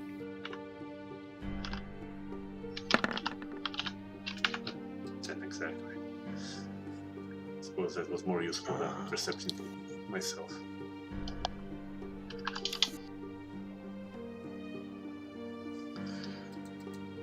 Well, and in that case, Arronax will help another with surviving alone. Anthony B. Okay. Ha ha. That's your survival. Yes, my survival was +4. Okay. You check out the surrounding or the area around the statue, and you find a couple of tracks, but it seems like those tracks are from the acolytes that Father Grimber was talking about. You also notice that the base of the statue is much cleaner in at one part. It's cleared of any moss, so this must be where the vandalism had taken place. But it's cleaned up again, so nothing to see here really. Mm-hmm. Oh well. Well, still it is imposing memorial. Don't see these often. What are these buildings here? Are they like a farmhouse or something? Yeah. Okay.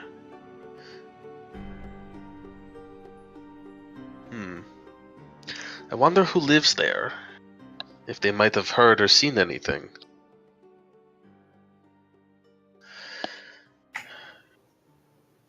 That would be a good idea to ask. Well, I suppose we'll have to be polite, or perhaps Asking. We should be checking the dead in Harrowstone. well, perhaps maybe before we start asking around, we should probably get ourselves some diplomacy aids, like a bottle of wine or two. These people have no concern what the professor was doing. We're wasting our time here.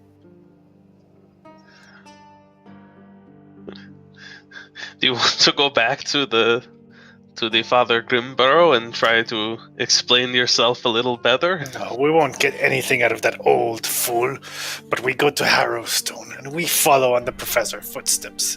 Tools, lists, we can do without those. I have my shovel, you have whatever apparatuses that you're holding, and we do what the professor did. I, for one, am not inclined to tangle with ghosts and spirits without being properly equipped. I think at the very least we should pay a visit to the Restlands. Okay, then let's go to the Restlands. Yeah, I mean, I am fairly confident in my own abilities, but if Professor Lorimer had anything, well... Talking to the people here is useless. Let's go there and dig around. For the record, I actually don't have any objections to just, well, looking at the crypt without permission, but, well, situation here is already somewhat volatile, I suppose, and if the word comes around that we're breaking into crypts, people probably won't really like us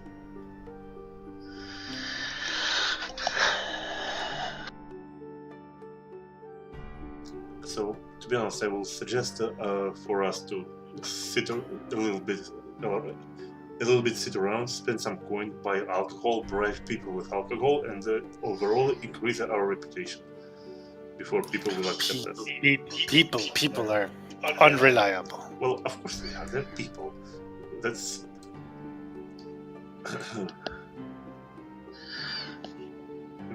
I think one good way to improve our reputation would be to find these vandals. Well, yes, and... well, never mind. I mean, to find these vandals, we need to ask around. To ask around, we need to increase our trust in the people. And to increase trust in people, we need to bribe them with alcohol. That always works in the Institute. This works for me. So then I would suggest doing what? We promised to visit the Laughing Demon, so I suppose that would be as good time as any. And from that on, we will try to find the witnesses for the desecration and what's not, and that. Geier drags his shovel along. Fine. Fine. Let's go then. So where are you going? We're going to Laughing Demon. To the Laughing Demon. Okay. So you pass by Lorimore Place again, and you come by the town square. All right, let me sort myself here because don't want to miss anything.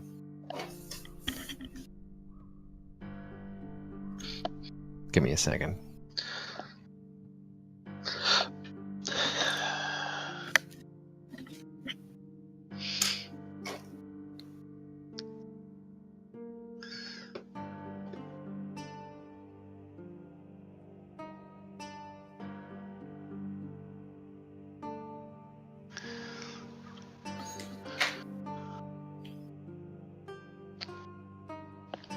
Okay. Yeah, you pass by the town square with that gazebo in the center. You also notice a bunch of different stores around the town square. There's a forge. There's the town hall. Those are pretty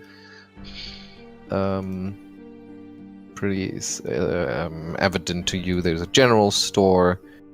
There's another of these posting poles. There's what looks to be the jail. Apparently some sort of apothecary. And a fancy looking place that's called the Silk Purse. Which appears to be some sort of money lending business. But all of that is not that interesting to you. Neither is that last posting pole that you pass on your way to the Laughing Demon. Crow will actually glance at that posting pole as we go past. Does it look like it's got the same stuff as the first one we saw? Yeah, and it does indeed appear to have copies of the same information. It's about the vandalism, and then there's like some small ads about baby kittens to give away, and farmhands wanted stuff like kittens. that. Okay. The Laughing Demon is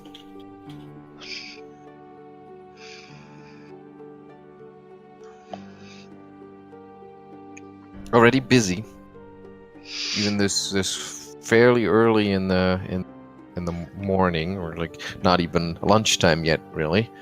But there are already a couple of people here enjoying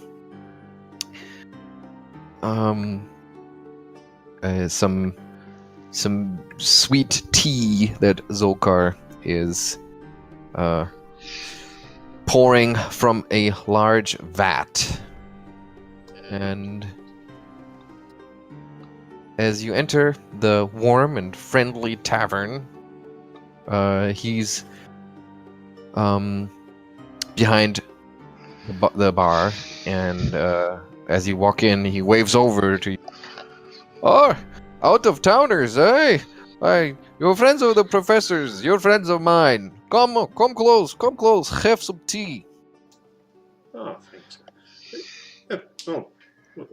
Myself for tea. Do you have something stronger? Oh, you want to try liquid ghost? I shan't superstitions of ghosts. So, well, what goes into that? He gives you a wide grin and he says, "It's very good. It's sweet, little sweet, and glows in the dark."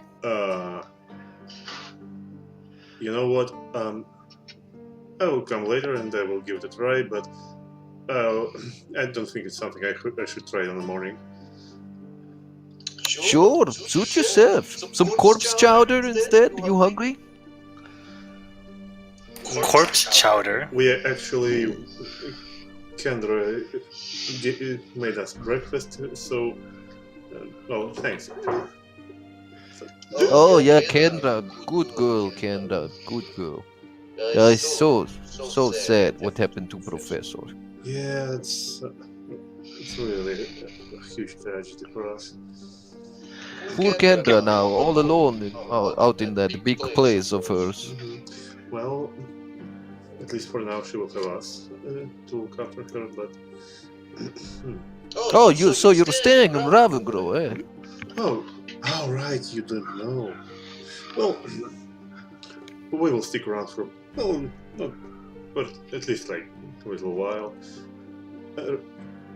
Say, do you have brandy or whiskey? Actually, Of course we have spirits. Excuse a little bit of Ustalavic humor. And he goes and gets a bottle of brandy for you, pours you a glass and says, "First one on me, welcome to Ravengro." What the hell, I'll have one with you. And he pours himself one. yeah. Spirits that I can drink is about the only kind of spirits that I can digest. And Arronax will down the shot. And so will Zokar, and he goes, yeah, maybe it is a little early for that.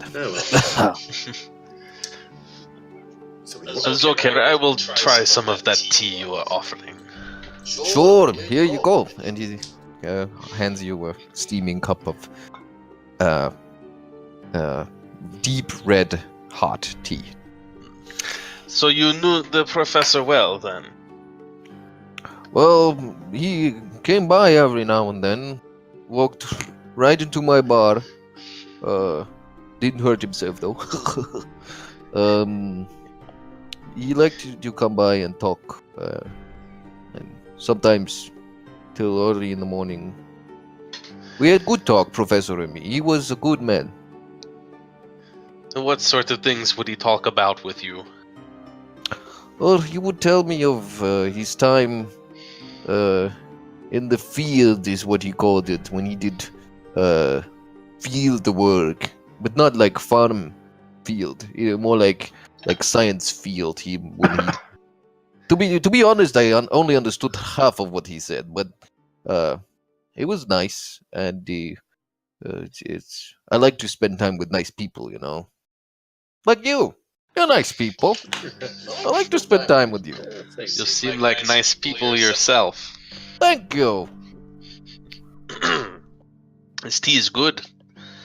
Yeah, it's mostly made from werewolf blood.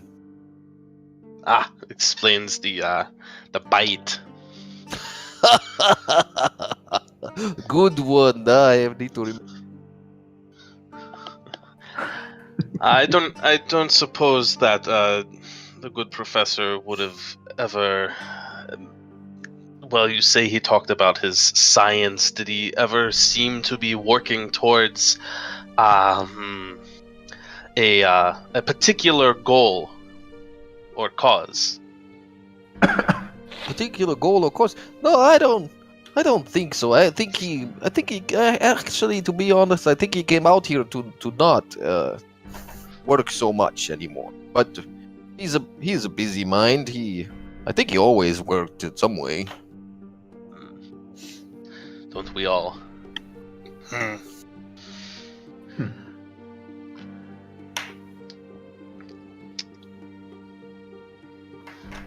Well, ask your questions and let's get on our way. Yes. Zokar, I've only been in Ravengrow once or twice, but I have heard rumors around town, and I saw a posting actually outside talking about the vandalism of the Harrowstone Memorial. You already heard about it, eh? Well, you keep an ear to the ground. We ran into your son. He was posting it. Oh, right, yes. Yeah, he's doing a good job keeping everyone informed with those posting polls of his. Yes. Who issues these postings? Well, it's you if you have a note that you want everyone to know, you just hand it to my son, and he puts them up. And there are these. They're called. Give me a second.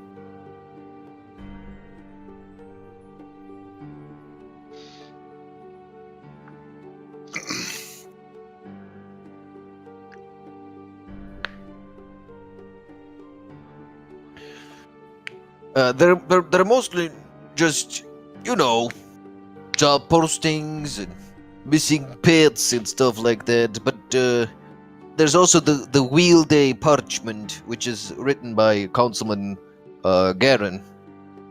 Have you met him, Garen Murraycar? Old but handsome fellow. Bit of what do you call it? A rake. And I don't mean like raking leaves. You said that was the Wheel Day Parchment. Wheel Day Parchment. Okay. He does a good job, writing politics, rumors, everything that is interesting in Ravengrow, and also from far away places. Lepidstadt, Cardiffas. It's like, how do you call it in cities? It's like newspaper. Yes, I think I understand.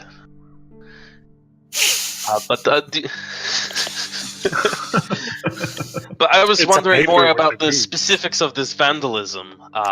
Do you happen to know anything about it, or why anyone would want to desecrate a memorial like that?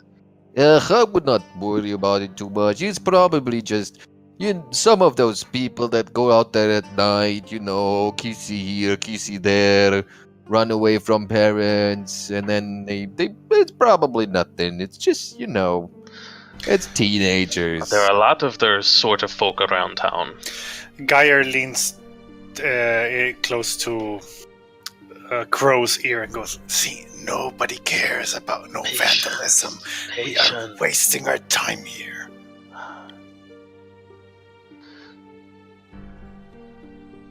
Sorry, my friend was being rather rude. I was asking you... Rude! Are there a lot of those sort of folk around here? Well, Kind of go who will go roving around at night.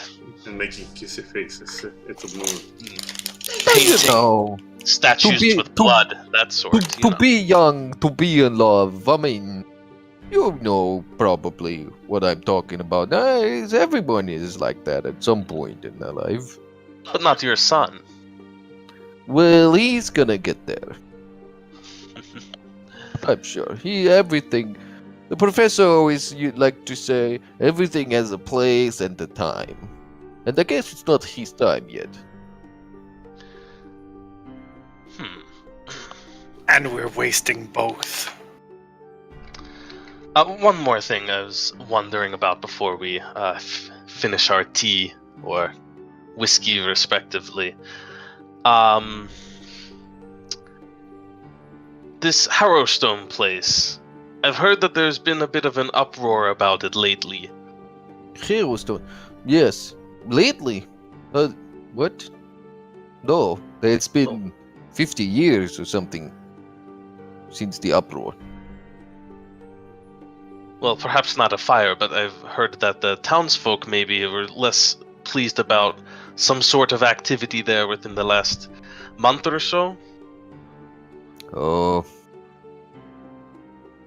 I don't think that anything's changed, but, you know, he leans in close over the bar. You know, now and then, you visit Harrowstone near sundown, you can hear a ghost of Warden's wife wailing, sobbing, somewhere in ruins. I know she's haunting the prison, and she's mourning her husband, and attempting to frighten anyone who intrudes. Even to this day. Yes, the dead don't have any regard for time. While we waste ours, let's go. Yes. I'm afraid Geier here is not used to niceties. I wouldn't want to stress him any harder, and he gives him a pat on the back as he finishes the rest of his tea.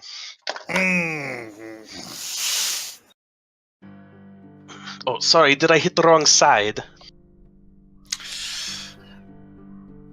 Geier walks away as civilly as possible, and you can tell it's an effort.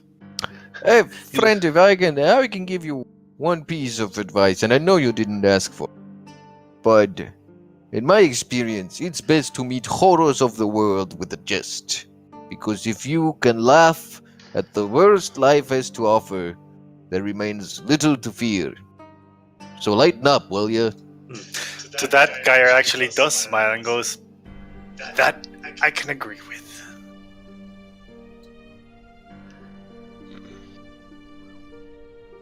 So And he heads towards the door. I think we'll depart at this point. Yes. Yeah.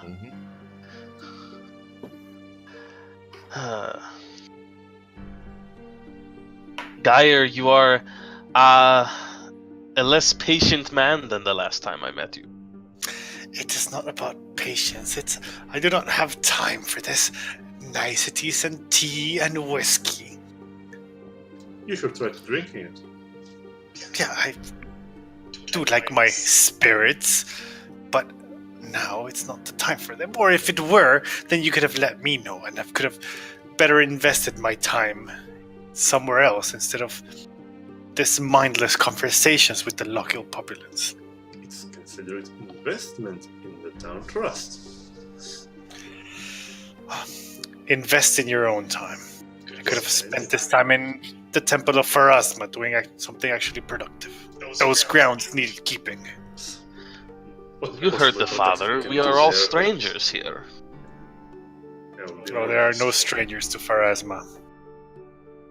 But we are strangers among the townsfolk, and it will be hard to get much done around here if they don't know who we are. Yeah, well, good luck making friends. I mean, I'm in no hurry to meet Pharasma at the very least.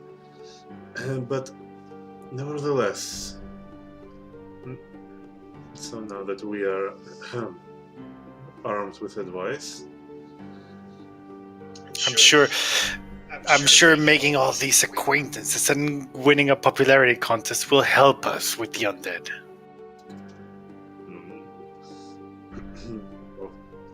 Well, it may help people believe in us when we tell them what's going on. Who cares what people believe? They'll believe anything. Start any rumor, spread any lie. They'll suck it right up. What we need to do is start digging around the Restlands. Find the tools of the professor. and people will not hand those to us. Well, not at the rate we're going, at least. Not at any rate. Not in Ustalev, at least. So, can we go now? Or do you perhaps want to go to another coffee shop or another inn to make more acquaintances? I'm quite a fan of coffee. Well, actually, me too, but not with the conversation. If you want to go and get yourself dirty, then I will not stop you. Well, if you want to go and get cake and tea, then by all means. I'm sure the professor will appreciate that. You're saying it as if it is a bad thing, Greer. You have an interesting view on life, Geier. I've forgotten how dour you can be at times, but I suppose it wouldn't hurt to go snoop around the Restlands a bit more. We are surreptitious about it, as they say.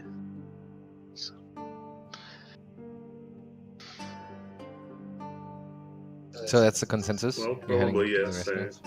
Well, yeah, let's go to the Reslands then. We should just, Unless everybody wants to go around socializing a bit more, maybe we can make the spring ball or something. well, I mean, I think we do want to try to get that list from the Temple of Pharasma of the deceased prisoners. I just didn't see a good way to keep pushing the conversation and I know. get that the first time we were there. Instead, you decided to go to the tavern for a drink. first of all, there is no real reason needed to visit a tavern for a drink, and second of all, as you can see, even if the priest of Pharasma doesn't trust us that much, then how would the general populace would trust us? Well, we go to the Restlands. We show through actions what we're about. Then perhaps Father Grimborough will be a bit more open to our suggestions. Oh, I'm sure there's some spirit cleansing we can do in these grounds. Alright, then let's get started by digging up a grave. Now you're speaking my language. I'm always up to that. if we get caught, I blame you for this. Alright, so you're heading towards the Restlands. Finally. Taking the shortest road, I would assume. You Just pass heading by. north. You pass by a building that appears to be a part schoolhouse, part magic item shop. It's called the Unfurling Scroll. It's open if you want to stop it by, but I guess you are not inclined to do so. So instead, you just pass another posting pole. How many posting poles can there be in a town this small? Well, apparently, A lot. Pevrin is taking his little business very seriously. Okay. To the Restlands.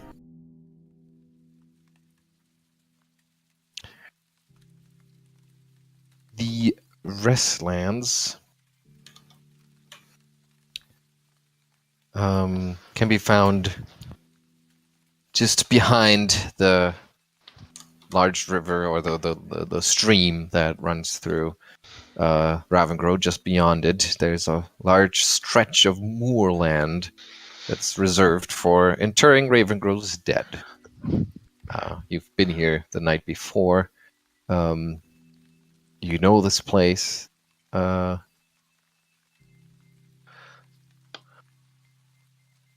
And yeah, you arrive at the same entrance that you did the day before. It's open, of course, to the public. Where do you go? Well, Geier is finally in a setting where he's familiar in. And he remembers from the professor's journal that there's a false script in the intersection between the Eversleep and the Black Path. So he makes his way there, not really paying attention if his companions are following or not. Okay. Shovel in hand, just keeping an eye out for a Yeah, do we fate. see anybody else here in the graveyard? Give me perception checks.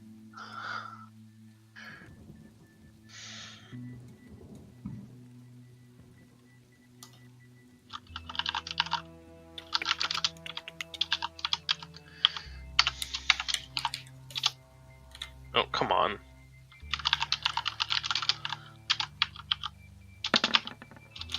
You should have a button for d20 rolls Yes. that you can just use. We just never use it. Okay. Yeah, I'm doing everything by hand as well.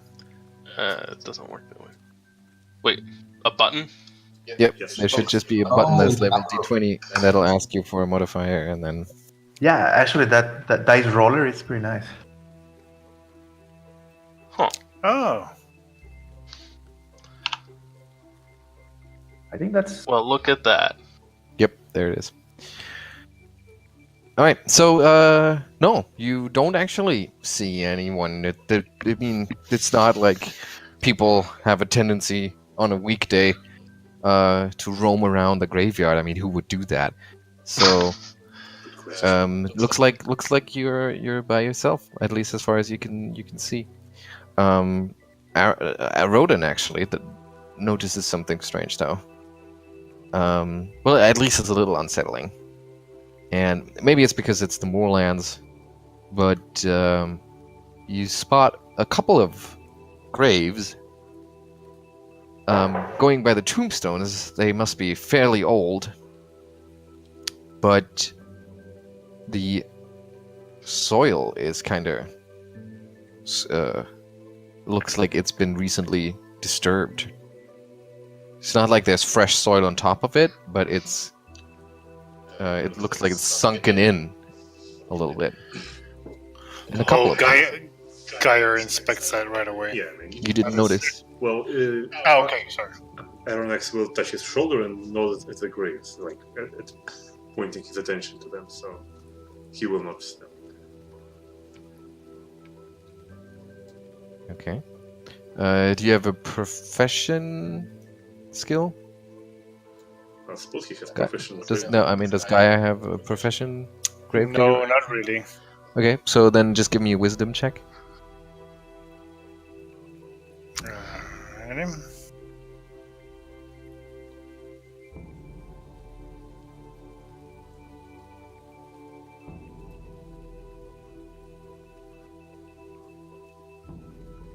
Yeah. That's a bad roll. Yeah. oh yes, it is. Yeah. I mean, it's probably because it's the moorlands that there's. Geier's had a there's- bad morning. There's no. I mean that you that's your explanation for it. Is that there's that the earth just settles after a while in Yeah, a place like this. So that's why it looks like that. bodies blow up and then they just collapse. Exactly. Oh well. I've seen it happen countless times before. They put them in a bag, gas expands, just falls down. Yes, I know the theory. Let's No. move on then. It was a crossing, right? Okay. So yeah, you head to that crossing over there, and then what do you do?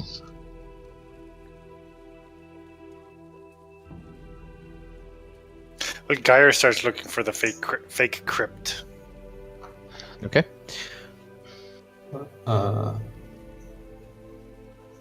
Is this a separate role? Because now he's like looking for something in particular, not. Wouldn't it be the building that we see? Oh no. No, it's between the Black Path. It's the intersection of Eversleep and Black Path. Yeah. Mm-hmm. Well, you look around, and it's fairly obvious, because there is really only one crypt, one freestanding granite mausoleum that is in this precise location at the junction of Eversleep and Black Path. The roof of which is decorated with a pair of leering gargoyle statues. A single stone door with a rusty-looking lock sits in the mausoleum's south facade. Gargoyles, you say? Lock, you say? The professor did not think very highly of gargoyles. Well, No, nobody. let's not do this now. Arronax will inspect the lock. Okay, give me a perception check.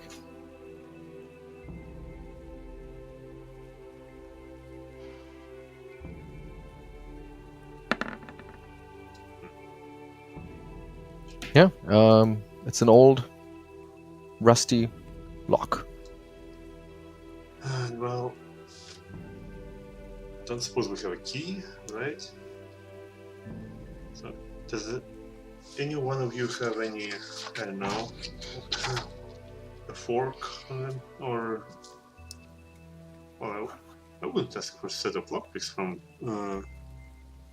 respectable gentlemen like you, right?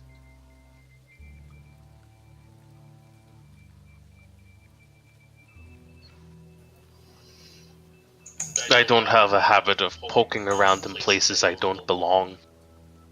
Yeah, neither do I. I'll be right back. Give me a minute.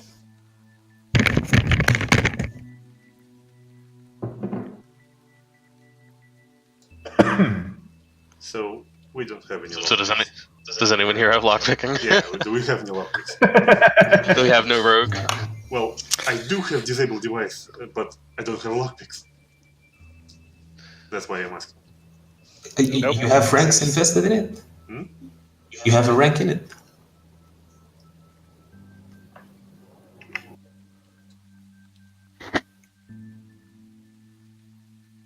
I guess we'll have to improvise.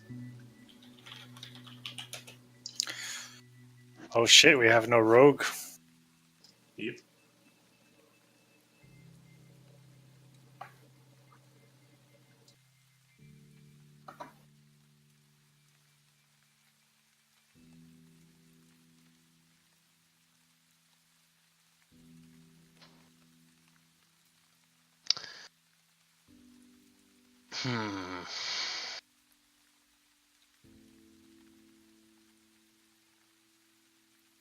Oh, see, well, we're wasting our time with tea and crumpets. Could have been here digging around. Yeah, you sure have your priorities in order.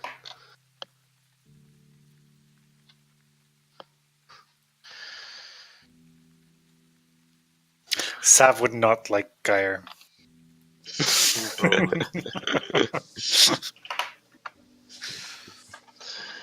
Geier has no chill right now.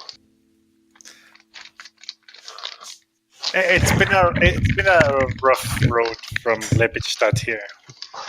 People are not very keen on the half-orcs. You'd be surprised to learn. So the half-orc is not very keen to people.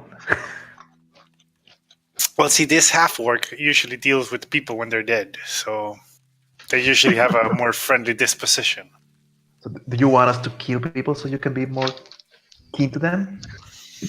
I know, there's this rumor going about it, this spectral gravedigger.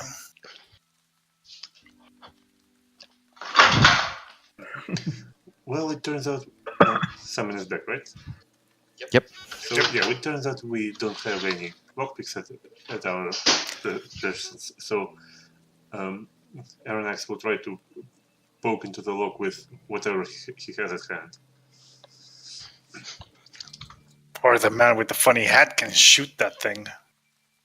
All right. We probably should not make loud noises right now. Okay, so you bang the lock with what your fist probably, because that's the easiest thing you have available. And it falls right off. Really? What? I was going to disable device. Excellent That's it? work. Excellent work. It just Great. falls right off. It's This teamwork. you're a little surprised about your this strength that you didn't know you had. You pick the lock back up and you notice that it was actually broken. Its clasp was melted by acid and then put back into place so that casual observation would not reveal that it's actually broken. For the record, I didn't do this. Oh, but that was one of the considered options.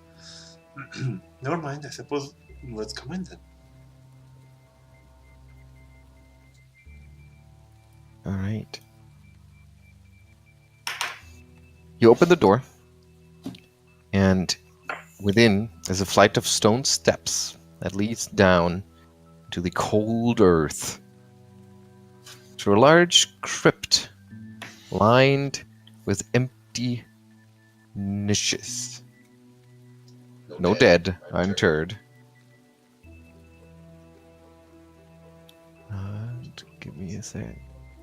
I need to get all your tokens into this.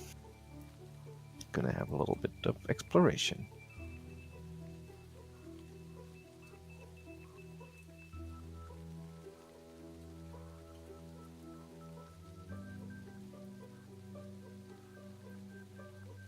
You might want to think about in which order you're going to go down the stairs.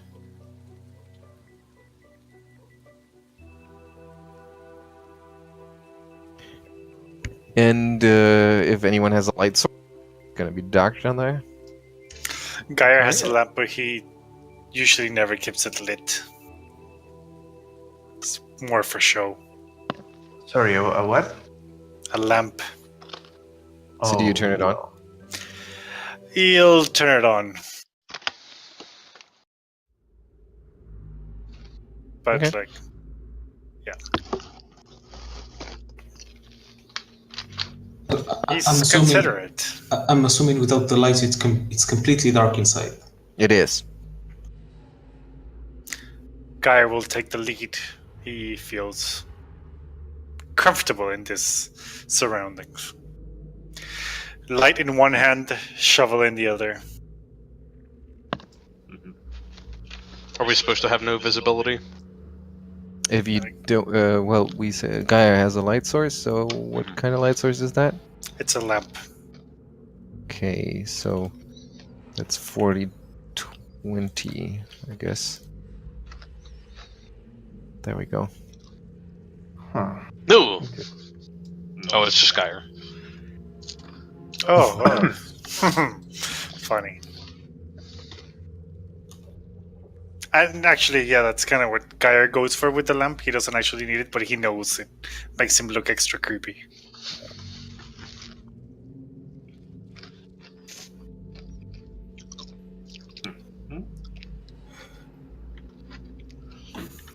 So, did we close the doors behind us, just in case? Yeah, Nope. I think we really ought to. Close the door. Yes. Alright. Alright, so you carefully close the door behind you. We are breaking in after all. Just wait for us to get locked in here. It's okay. It's okay. Doors won't hold us for long. Yeah. So, like I said, the crypt is empty. There are no dead anywhere to be seen. There are cracks in the wall from the stone settling and cracking under the weight of the surrounding earth as it moves around. And there are two more doors leading further into the crypt. What's that we see on the ground? The symbol. It's basically just a decorative pattern. There, you don't think that has significance.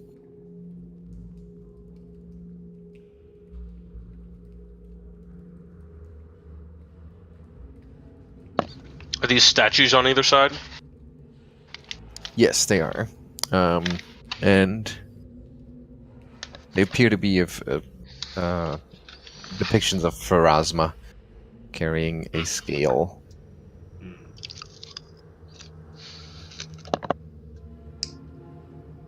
Hmm. Well, so these are doors then. Mm-hmm. Well, I can tell because they have hinges. yes. I mean, Arronax will try to open one. Can I? You try to open the one on the right. Yes. Yeah. It opens surprisingly easily. Although the hinges make a screeching sound as you open them. Mm-hmm. So, anything there? It doesn't seem to be anything there. Just does appear to lead even further into the underground crypt.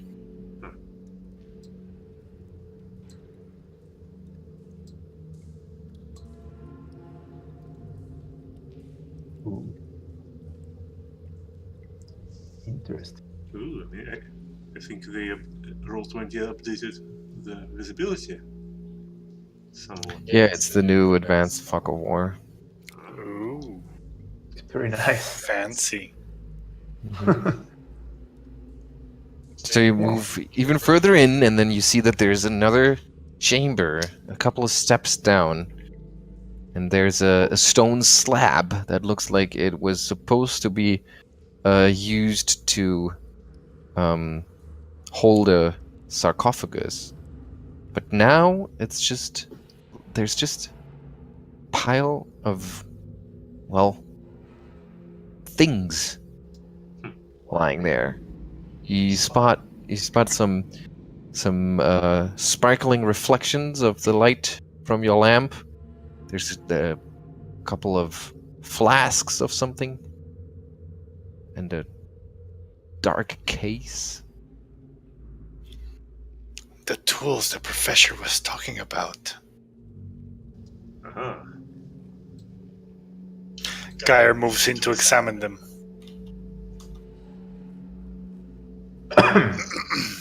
Okay. You walk right up to it, and you Yep. see that it's indeed a whole bunch of stuff that are just kind of littered over this stone slab, as if someone went through them. And you find the following: a dozen silver arrows. Oh my god. Is someone writing this down? Is somebody writing this down? I suppose you're writing it down, right? Yeah. I am. Okay. Oh yeah. Well, So it's a dozen silver arrows, 4 sun rods. What are sun rods? It's an alchemical thing. It creates light. Oh, Yeah. okay. 6 flasks of holy water. oh my god. 10 arrows that are not silver, but they are very fine looking. They are covered in runes. 5 more that are covered in a different kind of rune. 2 more of another rune. 5 potions that look pretty much the same. 2 different looking potions. 1 scroll. And 2 more scrolls. And another scroll. Well, I think I can at least identify potions for now. And the scrolls. Still not done. There is a thin darkwood case. And it is decorated with an image of a scarab with a single eye glaring from its back. Wait, is that like the scarab we saw of the Order of the Palatine Eye? Indeed it is. Huh. The doctor was onto something. I mean, he did say these were the tools he needed. to go into the Harrowlands. Hey, you with the strange hat. Can your flat bow shoot these arrows? Something tells me that will not work so well. Oh, it's a shame. All right, give me a perception check. All of us? Yep. Oh shit. I'll actually want to make a...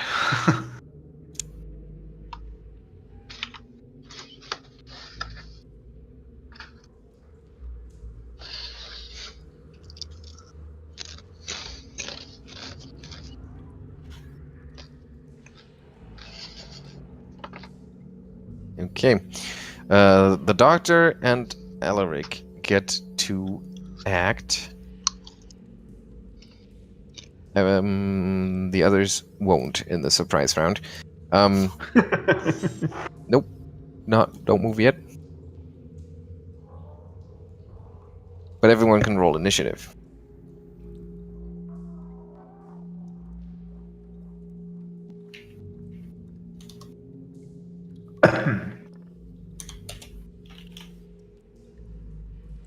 I'm rolling so bad.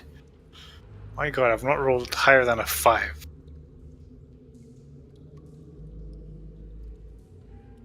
Ooh.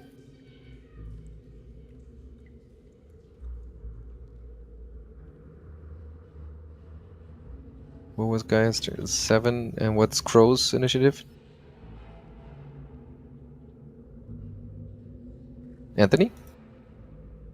Sorry, 19. 19. Okay.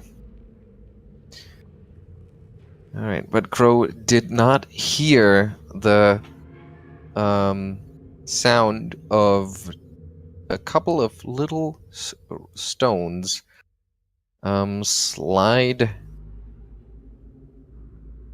out of a crack in the wall where a giant centipede comes scurrying into the crypt and quickly closes in. It's a whoops.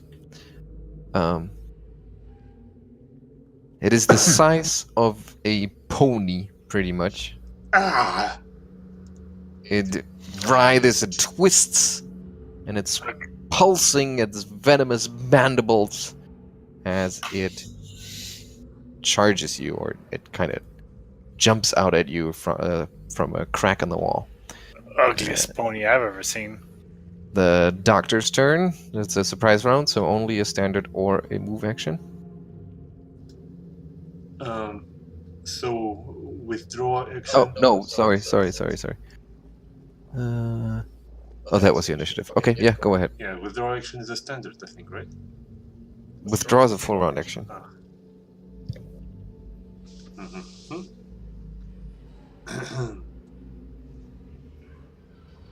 Well then, I think it's time to just. Well, I can 5-foot step back, right? At least. Yes, you Yeah, can. because like, oh my god, it's a giant centipede! Get it away from me! All right. Alaric. Well, I'm looking for this that I had. For some reason, I can barely hear you. Oh, sorry. What is... Move or standard. So you'll probably just want to draw your weapon, I would assume. Yeah, I certainly will. Okay. What kind of I'll weapon? draw my light crossbow. Okay. Excellent. That's a move action. Okay. Geier. No, sorry. You do not get to act in the surprise round. But to your horror, from the other side of the room, another centipede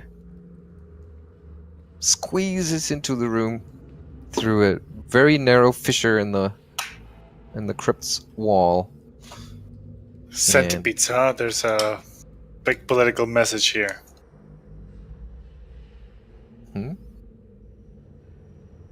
No?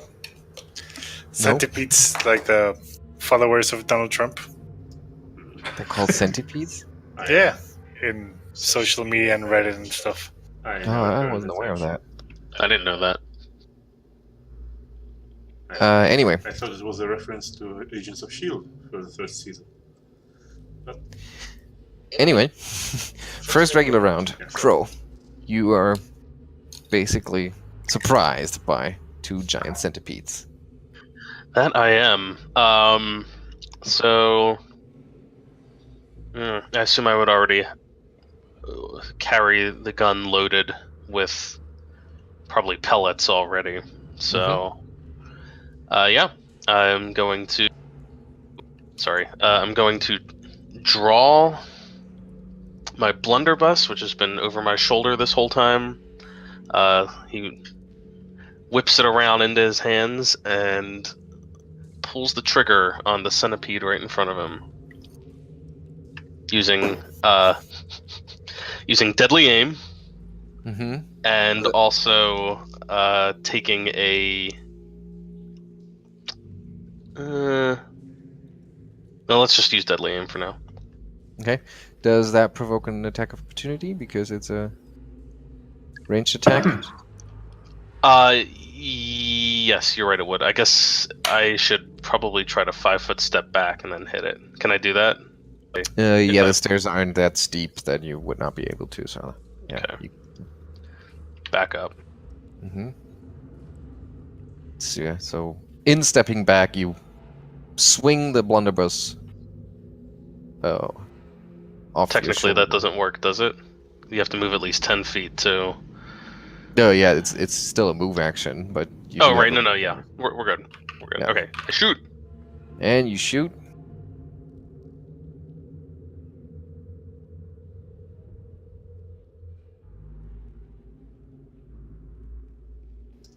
It's a 20 to hit. That's a And the hit. damage is obviously incorrect. It should be +2, not -2. Okay, so it's Should 4 be points 4 of damage. Okay, so it's a that hit, happen? and you blast the centipede. That takes a pretty devastating hit, but it's not killed on the spot. It's a there's a the sound of the gun echoes painfully around the crypt, I'm sure. Yeah, indeed it does.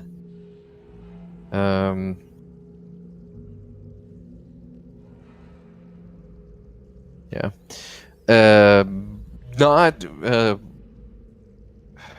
Not realizing that it would hit such strong opposition, the centipede just runs back and through the crack that it came.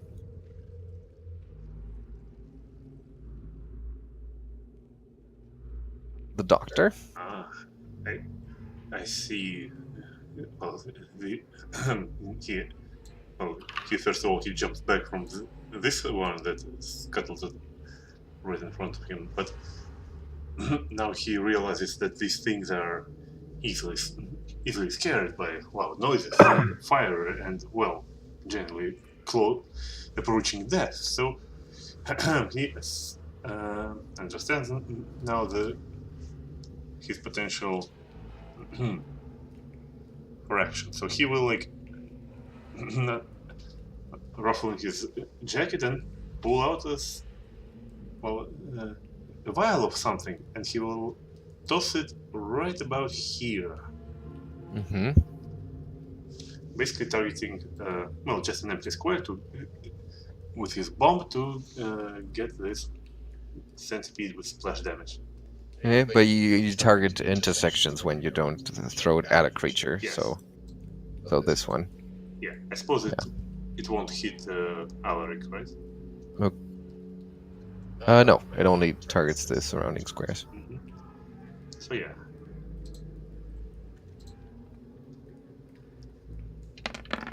Well, I mean, I just wanted to show both effect, but the damage is 5.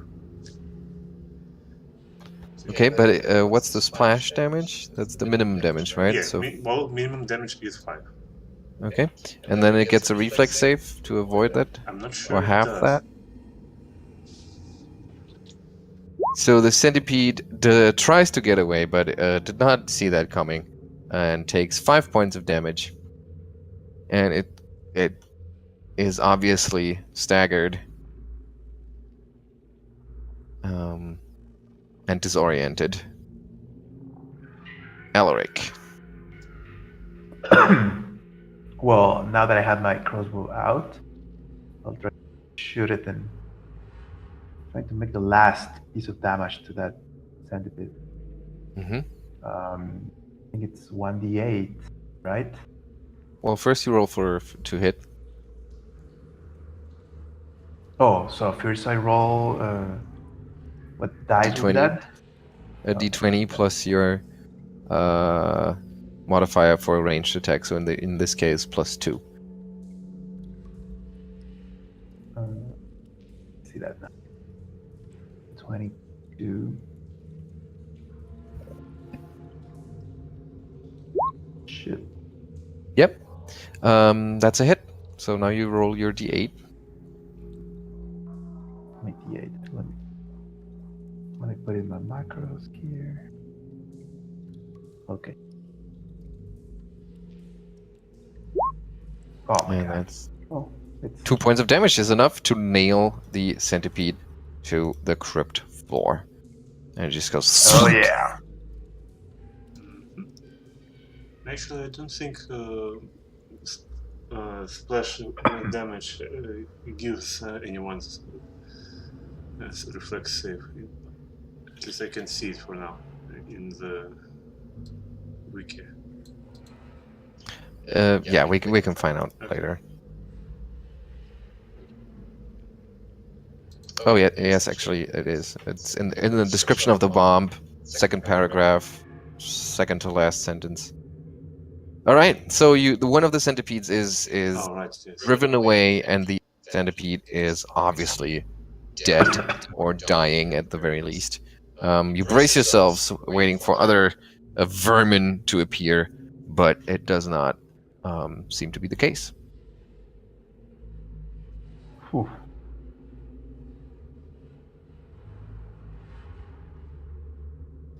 Wow, that was no easy affair.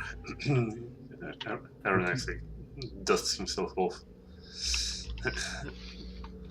I hope no one actually heard that.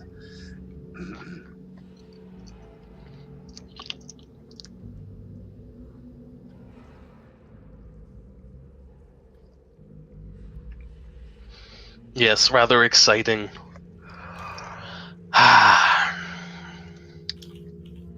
Crow takes a moment to load his gun again before slinging it back over his shoulder. It's All right. kind of an involved process, so he has to stop and do it for a moment. Okay. Oh, I guess Alaric would do the same with the crossbow. For that matter. And well, Aronax. Well, you don't run around with a loaded crossbow. I don't think. Yes, and I don't. Oh, okay.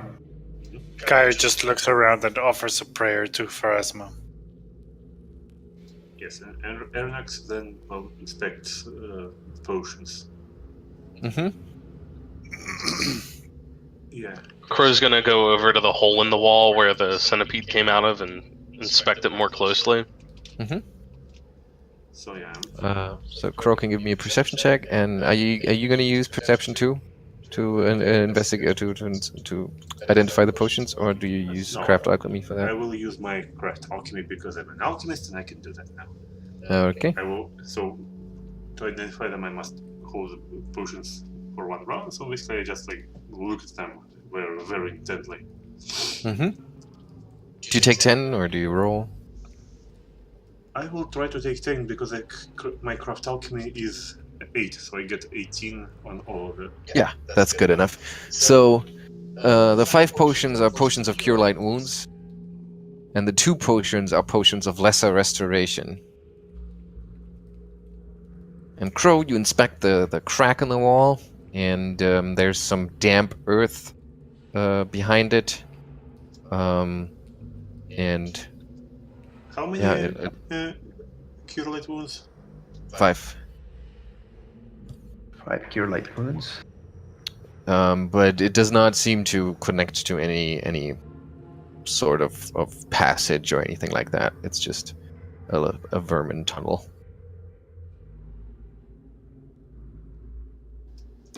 Very well. Vermin tunnels and crypts. That's one problem you're not gonna get rid of. Well, with this, I think we looted all we could from this place. I suggest we make our escape. Yeah, we got what we came in for. All we're missing is the list. Someone picked up the scrolls and the arrows and all that. Yeah. I think our elven friend here did. He did. But. Ooh, what's her name good? No, that was in Harrowstone. So I guess, yeah, we're ready to head out. Okay. So, you find yourselves back in the Restlands. Arronax will... As you sneak out of the false crypt. Yes, Arronax will try to put the Wait, rope back. one question though. Hmm. Why is it a false crypt and not like a normal crypt? Well, there's no... Well, there are no bodies interred there, as you found out.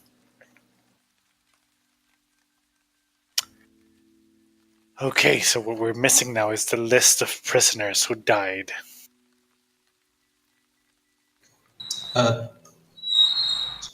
Do we see anyone around? Give me another perception.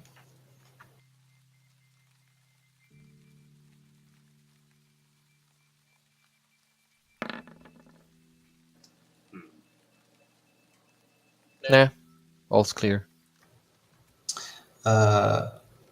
Before leaving, Emaírel will try to put back the lock and fix it. Yes, we put back the lock. Okay. Crow actually does notice someone in the between the tombstones, but they're pretty far away. I'm sure they didn't see anything, right?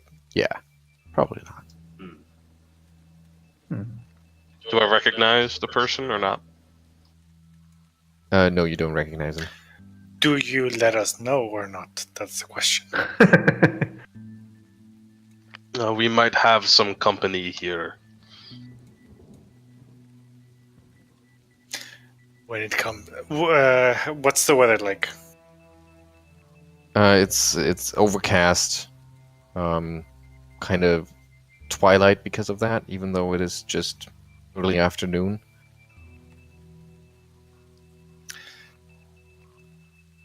Geier will write a short note saying specters have been seen around the Restlands. He's not telling the rest of the party about it. He's just writing this like short brief note, and he's gonna post it on the next signpost he sees.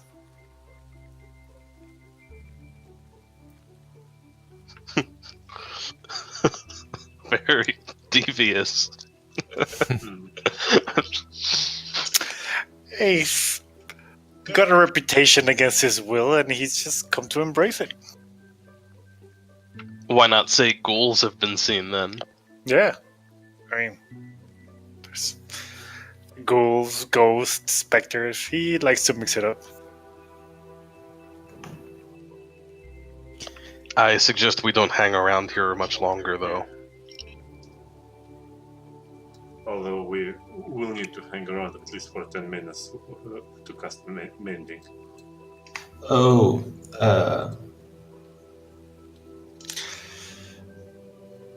Oh, is that what you're doing? Oh, that's very thorough. Geier approves. Well, I don't know if we want to stick around for 10 minutes. Give me 1 second, I'll be right back. If we're standing around for 10 minutes, Crow's gonna go over to Petros's grave and stand there respectfully, and act like they didn't just break into a crypt. Mm-hmm. That's Okay. That's a good cover story. Arronax will support it, I suppose. Also will contemplate his sins. As his- I thought as you were his casting friend. mending. What? No, I can't. thought I you can were- cast mending. Or else That, friend that, casts that mending. would be, yeah, that would be me. Oh, okay.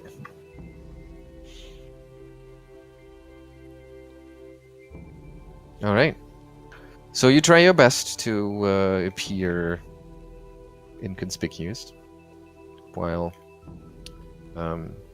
your elven friend tries to hide the signs. Well, it wasn't really a break-in because the lock was already broken, but of your trespassing. And about 10 minutes later, he joins you at the professor's grave, and nodding silently, I assume. Yep. And then the group heads back to Ravengro. Oh, and unless someone wants to drag us to Harrowstone immediately, then of course. You said it was early afternoon? Yeah. And we heard from Zotar, or that the ghost is seen wandering at sunset? Yeah. Okay. Yeah, I guess we should probably... I'm curious to go see what happens at sunset, but I think we should probably see what else we can do in town first. Okay, so you head back into town. On your way out of the Restlands, you do meet a person or two that are there to lay down flowers or just to tend to the grave of a family member or pay respects to an old friend. And they give you a sort of suspicious look, because you're still strangers around here to them. And the people of Ravengro are obviously very wary of strangers. Crow will tip his hat to each of them in turn as we go past. They do not reciprocate, just keep a stony demeanor. And you head back to town. Where do you want to go in town?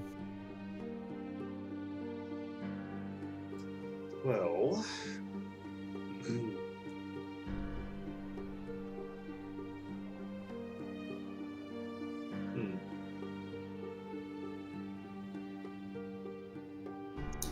Sorry, I'm back. We're just debating where to go in town. The Church of Pharasma. Are you sure? What are you going to ask the guy? When you... I hope you have a better plan than last time. Yeah. Well, my plan is not to speak this time. But why? You're going to come in and say, hey, we broke into your false tomb. Okay. I have no better plan. Yeah. I will hold my tongue. Well, how about this plan? We go back to Cantor, we have dinner, and then we, at sunset, we'll go look at whatever haunting there might be. I wonder if perhaps the more straightforward approach with the good father would be Yes, successful. However, that was our mistake. I think Deception. we ought to speak to Kendra first to ensure that they had a good relationship, Lorimor and the father, before we go revealing Lorimor's secrets to him.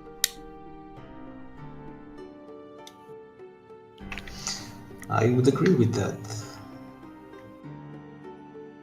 So you're heading I back to will London? not interfere.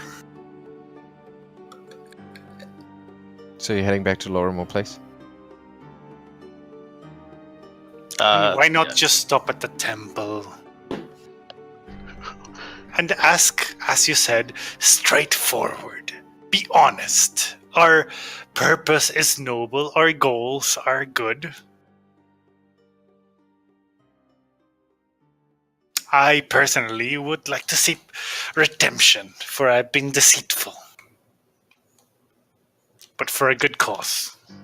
I agree with that. I simply think we check with Kendra first to Oh, see her you opinion. with your talking and talking. Fine. I mean, it's afternoon. After all, it means, well...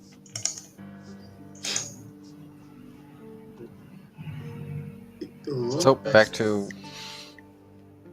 Just a to quick Laura, pop in. please. We'll just say hi. Yeah. Tell us Mhm. Not talking much.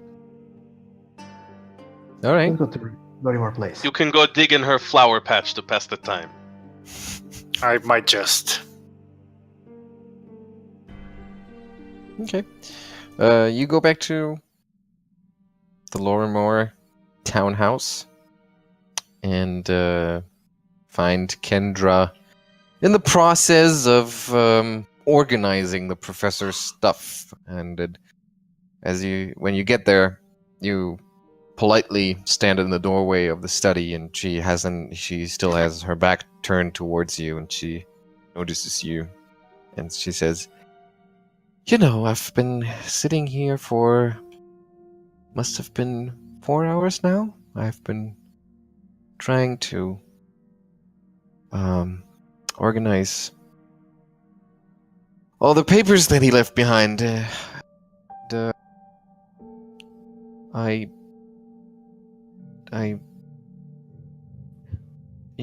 didn't get very far with that.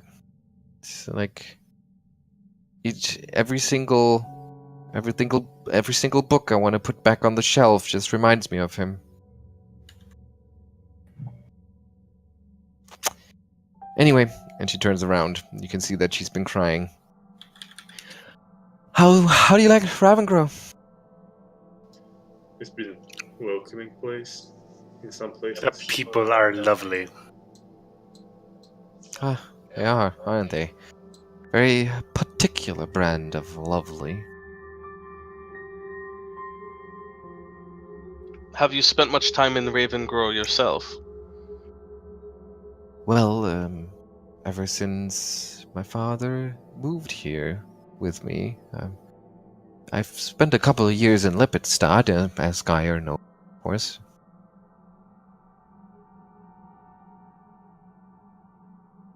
But when my father decided to retire and move out here, he insisted on bringing me along. I guess now I would be free to go where I wanted to. But somehow now I don't want to leave. It's all very confusing. Can you think of some reason why your father might have wanted you to be here, or for him to be here? Why he insisted on this place so far out of the way? I've never understood what he saw in these people here. They're just rumor mongering backwater farmhands and simpletons. It's a terrible place. And now it was his end. Of course. So did you make any friends here yet? Well, kind of. That's one. Really? Zotar has turned out to be a charming fellow. Mm-hmm. Oh, Zotar. Yes. He is charming, isn't he? If you're as long as you laugh about his jokes. They do get old after a while, I can tell you.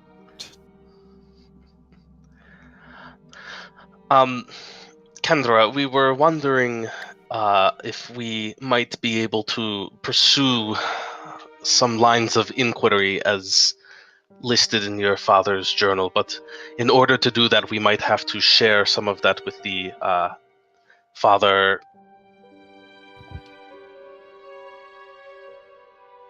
Grimburrow. Do you know what sort of relationship your father had with the man? With the father, I don't think they had very much of a relationship. You know that my father was not a very devout man. He was a man of science and of reason. He didn't go to temple very much. I guess they had respect for each other. The father is a reasonable man, and he never tried to convert my father, and I think he appreciated that. I guess they just both kept to themselves. How do you think Grimborough might react to your father's research? His research in what sense? What are you implying? The old priest was a bit skeptical about our inquiries. What kind of inquiries? I do believe Kendra is not aware of the contents of her father's journals. Did we not read that aloud with her in the room? I thought we did. Oh, did you just straight up go to the Temple of Pharasma and ask them about what my father wrote in his journal? Kind of. Well, we did not say that it came from your father's journal. Of course, we did not divulge his secrets. We were simply trying to see if we could learn more about the inmates of Harrowstone. Well, it is quite obvious that you are strangers to Ravengro. People around here are very suspicious of foreigners and out-of-towners, and you can't just expect anyone to help you here out of the goodness of their own heart, or just out of any sort of reasonable request. They take a long time to warm up to you, and you really need to earn their trust. It took me years before I even got to pay the same price at the general store as anyone else.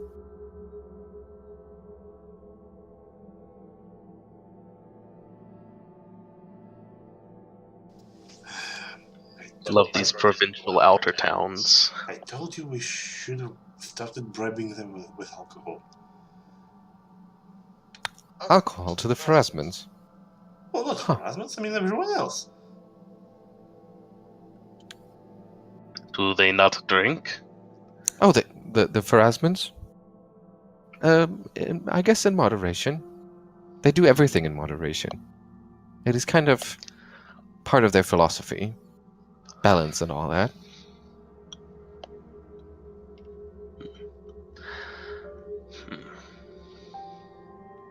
But I doubt that you'll win a lot of hearts or minds by just going around and throwing money or alcohol into everyone's faces.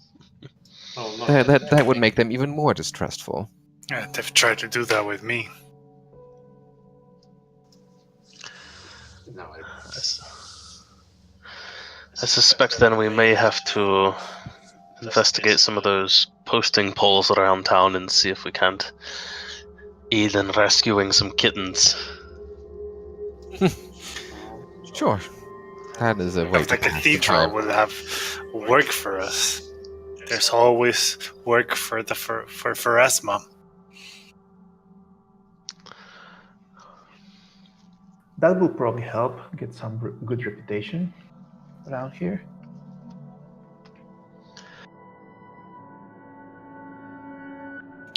Sure, I mean, it is certainly a good idea to keep an ear out for things that the townsfolk might need help with, but This is an idea that is not so popular with my companions, but going poking around Harrowstone. Harrowstone? Yeah. Why on earth would you want to go there? Because nobody else does. And there's a good reason why nobody goes there. I mean, you don't have to believe those terrible rumors saying, but went there at least, so yeah, and it was. We all know how that ended. Geier is growing increasingly frustrated.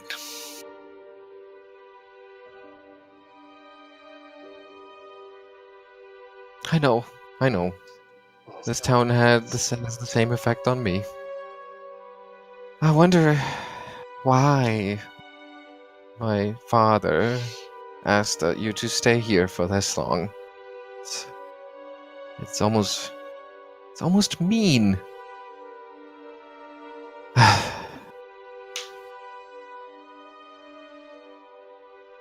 Oh well. I guess we will have to at least sit down and consider our options in more long-term way. Oh, of course, and please help yourself to anything that you like from the pantry. I'm sure you will be able to fix your own dinner. I think I want to.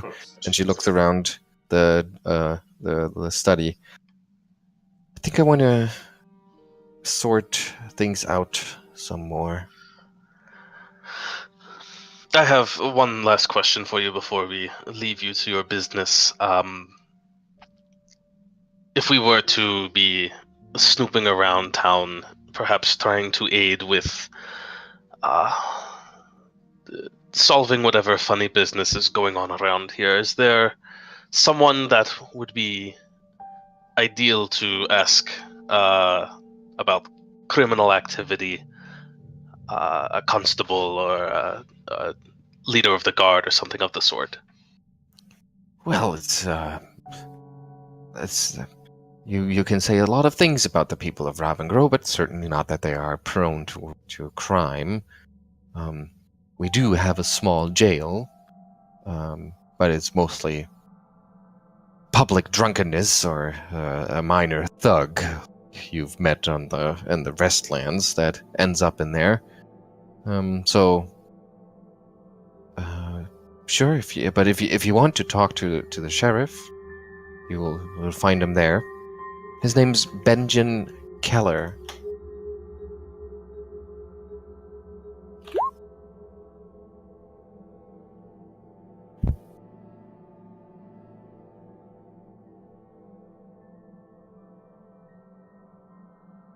And he does employ a couple of deputies too, but most of the time they just work as farm hands on one of the more outlying homesteads.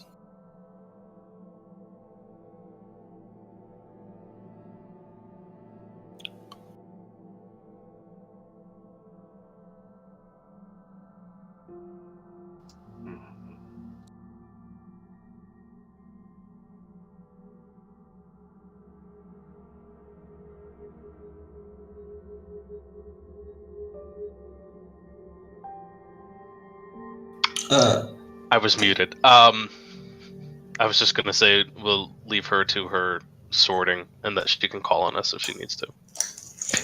Thank you. I will. And you'll leave her to it. Mm-hmm.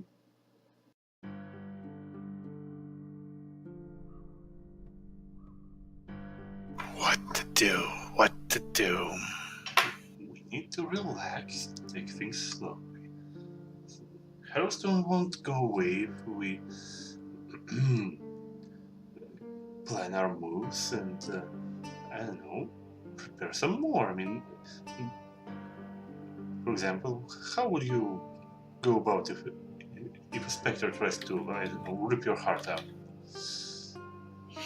I would not be very appreciative of that. Well, of course, I mean, and you'd be more effective at being non-appreciative of that if you had a shield spell on you, right? I do not know what that means, but sure. Well, that is because a shield spell provides you force protection that an incorporeal undead can overcome. that means they won't be able to rip your heart out with their incorporeal touch. And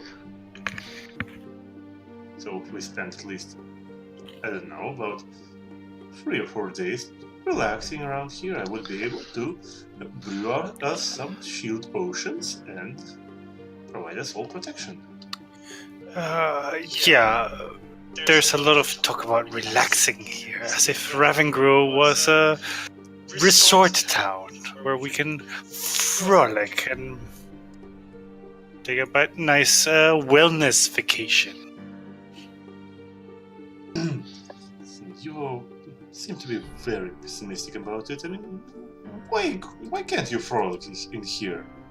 I mean, look at this. I don't know, because there's the menace of the Way and the necromancers. Perhaps I'm not so much in the mood for brewing concoctions in peace and quiet.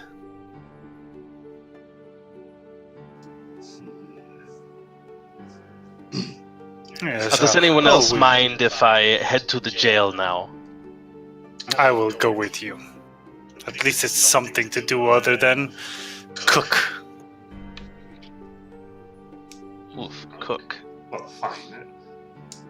Aroden then will go to apothecary and buy himself some, components for brewing.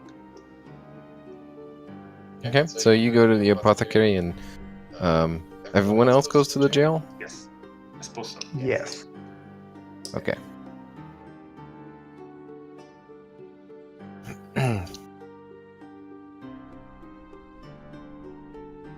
Alright, let's start with the jail.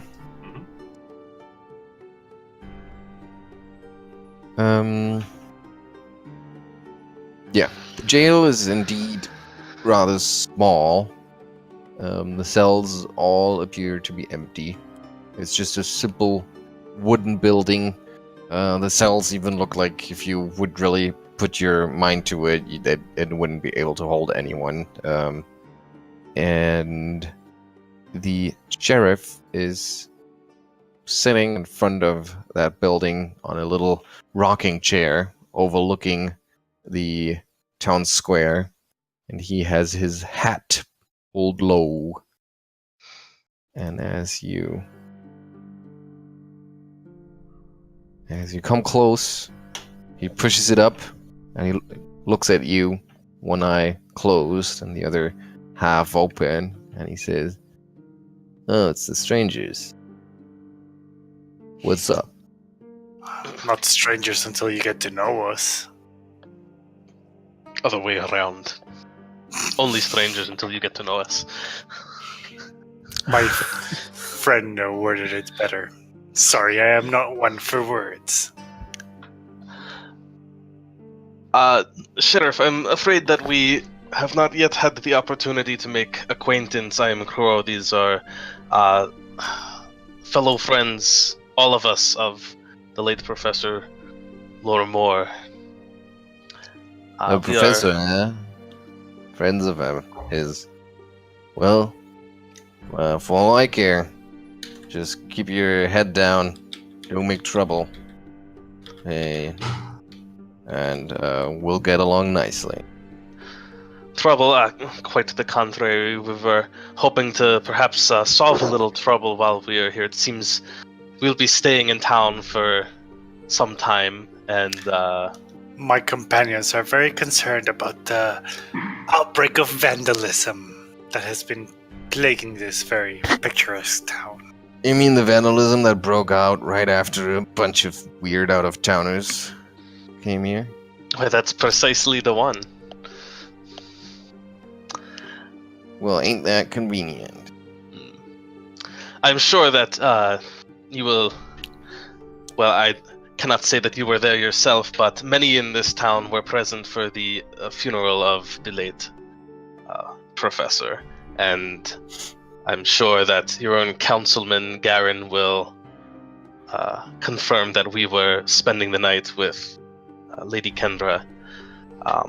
However, we are not here to clear our names. We are here to find the names of those responsible, if possible.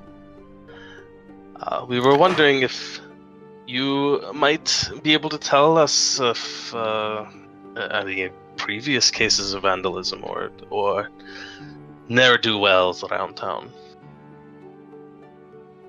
You're making a pretty big fuss about that. Just a couple of splashes of paint or whatnot on an old statue. We heard blood. Oh well, people like to talk.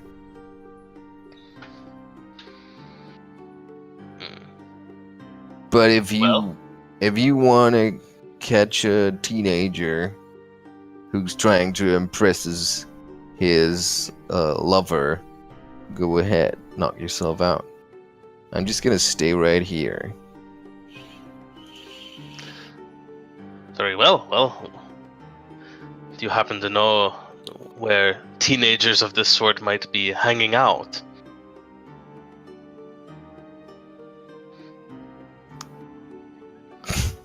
Come on, surely there's some stomping grounds around town. Well, there's certainly the Laughing Demon. They like to hang out there.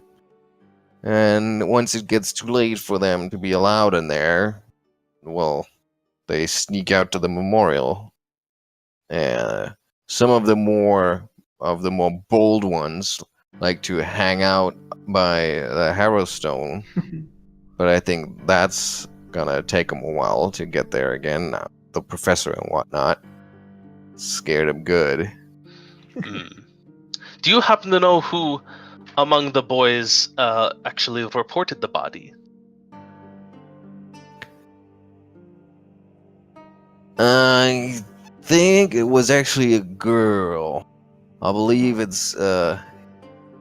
was one of the Avanaki girls. Evanaki. I'm sorry, could you write that down? Avanaki. They're right over there. He points across the town square to the general store. Their parents run the general store.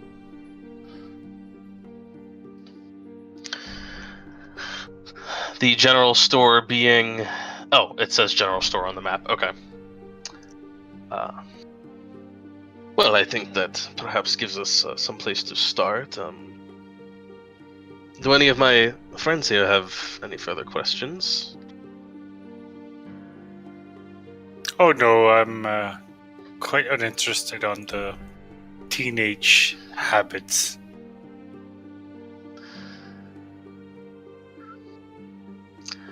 All right, well then, thank you for your time, Sheriff. I'm afraid I didn't quite... Oh, no, I did get your name, Benjamin. Pleasure to make your acquaintance. I believe my friends and I will be off. Don't cause any trouble. With any luck, you'll never hear from us again, unless we have the Vandal in hand. And that's your leave. In the meantime, the doctor is over at Jominda's Apothecary, as it's called, and you find the owner, who's probably Jominda, in her store that's actually well stocked. You're pretty impressed how varied her supplies of pharmacological provisions and both herbal and alchemical ingredients are. So yeah, you would find all the special substances and items from the core rulebook here, and a host of common material components for all sorts of potions and stuff.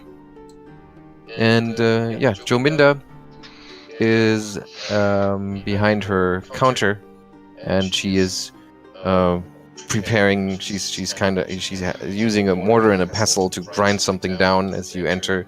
And she says, "Oh, just a second. This needs to be done quickly because it might get. Here we go." And she rolls it out on the workbench, and then chops it up, and puts it in a little bowl and lights a flame under it. and then she seems to be satisfied, and she says, "All right, okay, so this can sit for a while now. What can I do? Oh, it's you. I think I saw you at the funeral, right? Yes, yes. You said a couple of words. That was nice. That was really nice to hear a colleague of the professor talk about him like that. Well, yeah, he was a special man, so he He deserves sure was. some Yeah, words. he sure was. But actually, I'm here on business. So please tell me, do you have? And Aroden will then make a list of what he needs to brew a couple of shield potions.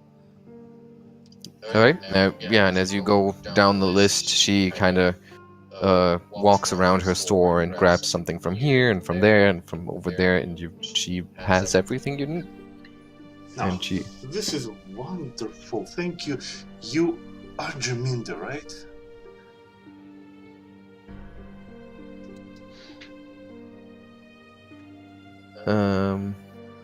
yes, that's my name, Jaminda Fallenbridge. Yes, I'm Aroden Arronax. Pleasure to meet your acquaintance. I think this might be beginning of a beautiful friendship. I'm sure I will come back here for more supplies eventually. Okay. But just to be clear, that's all you're gonna get here. Hmm? Are you? Well, I mean, you want to send me more supplies?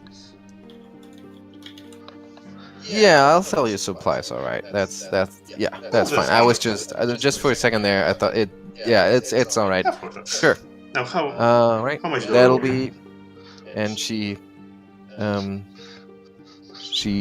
tallies up what you the items, and what exactly is it that you need? Well, it is to brew 2 first level spell potions. That would be. I will check once more. Okay. You can assume that she has everything, but she's gonna add a 10% mark to the cost because she doesn't know you. Well, yeah. So yeah, first level potions cost 50 gold pieces, so half of that is 25, and so that would be 50 and plus 10% of that, right? Yes. I have no idea how much is that. 55. Really? Okay, I have 55 gold pieces.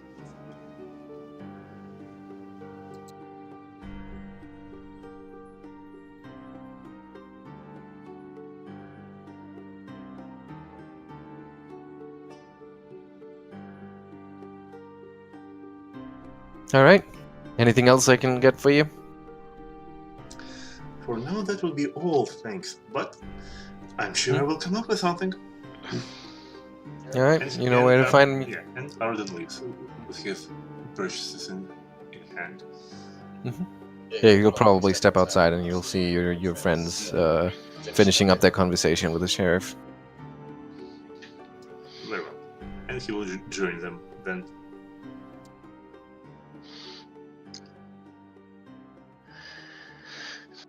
I think I'm getting a hankering for the general store.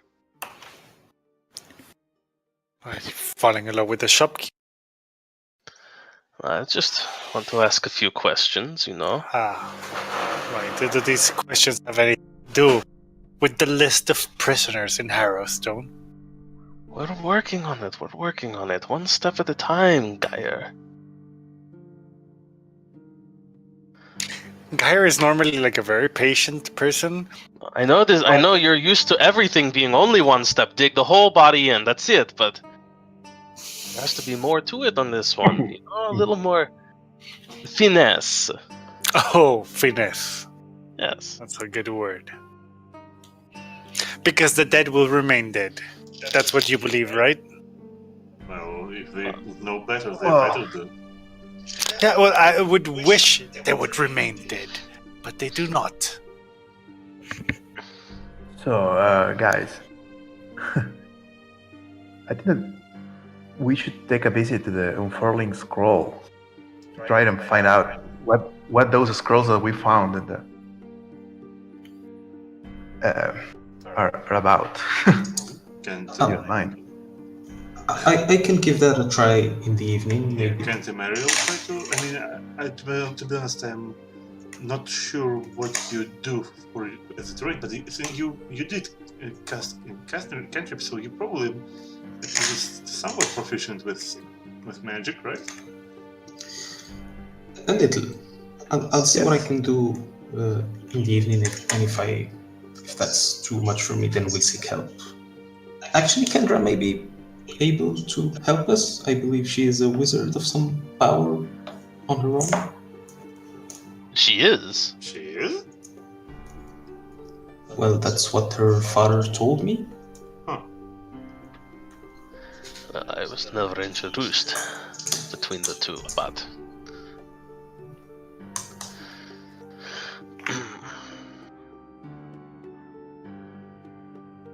So, where do you go?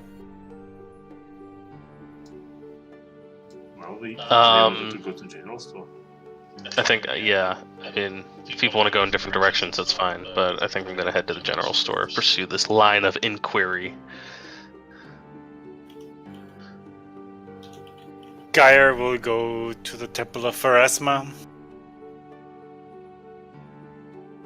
And Just don't screw anything up. no, he's actually not gonna ask anything. He's going to talk to the priest and help with the upkeep. Not ask any questions other than what can I do to help.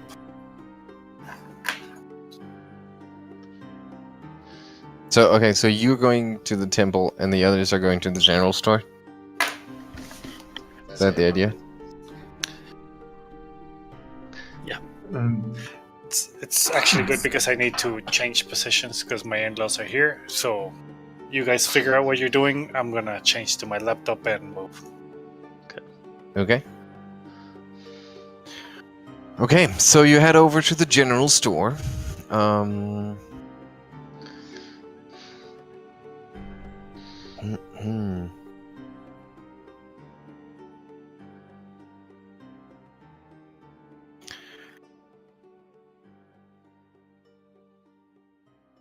The general store is pretty large, in fact, and there are all kinds of goods that can be procured here.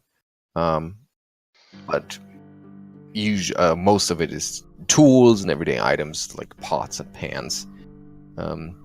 You see a man and a woman running the store, and there are 5 girls chasing each other around the store, running between the shelves, and their mother goes, "Now stop it, girls, please, we have customers."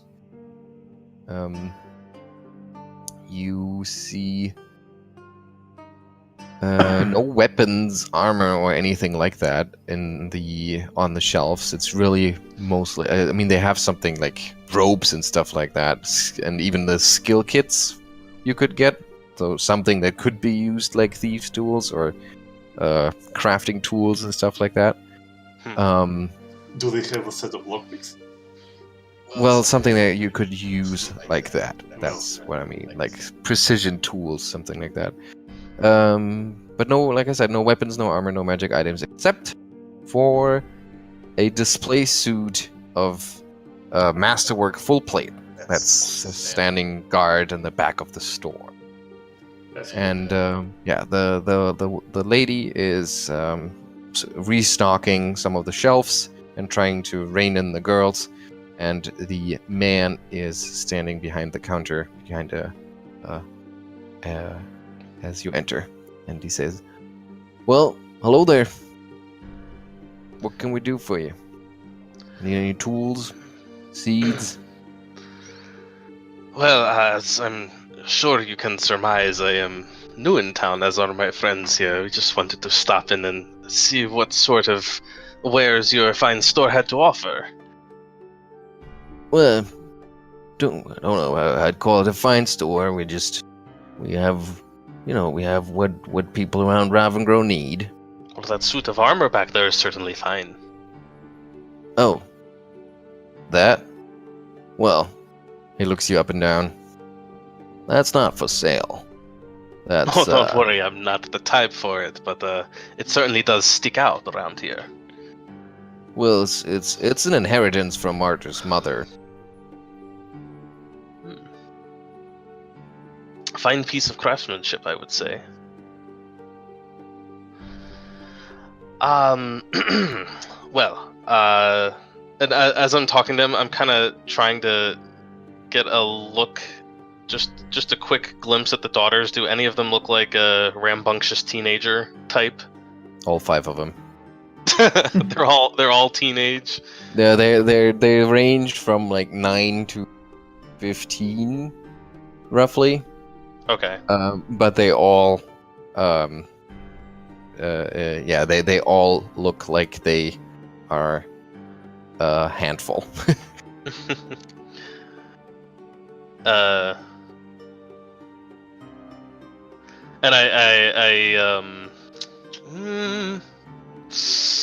don't know how to go inquiring about someone's daughters without them, without it seeming really creepy.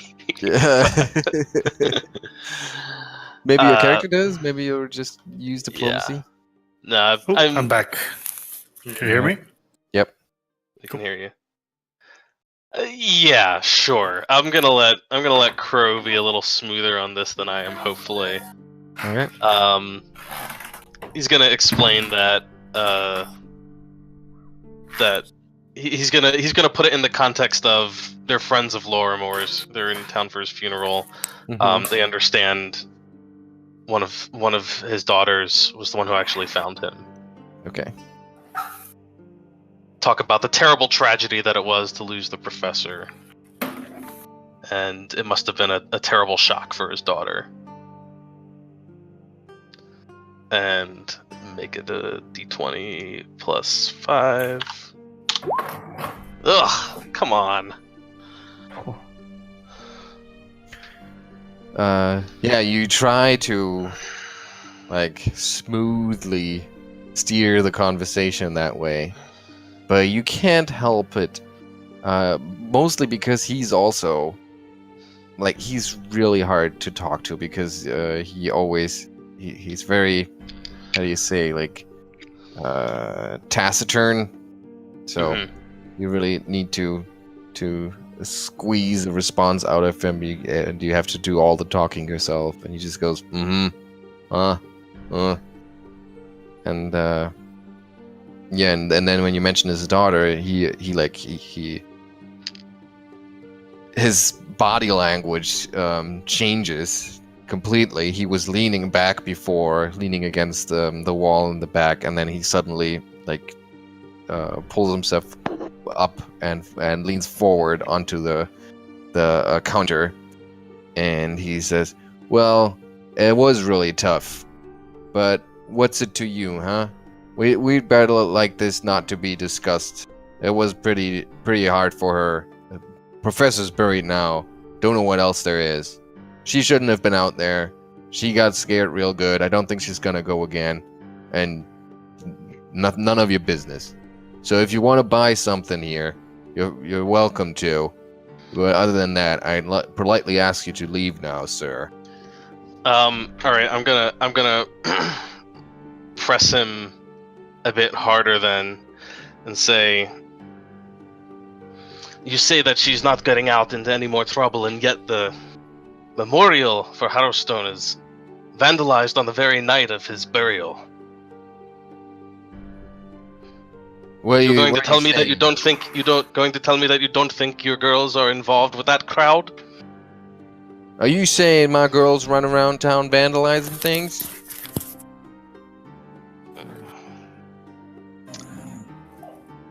I'm saying maybe you ought to keep a bit of a closer eye on them." Oh, you're not just telling.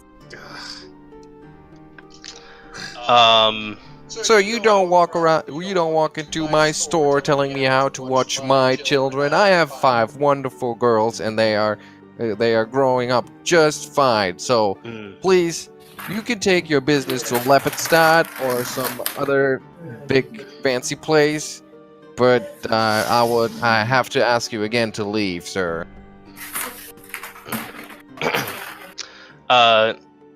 Crow will say, "Good day to you," and step out. Yeah. Why don't And you then he's gonna. tell him how to raise his kids? I thought you were at the temple. Sorry, yeah. I'm gonna look at everyone else in the party and said, "I think I'm going to hang around here tonight."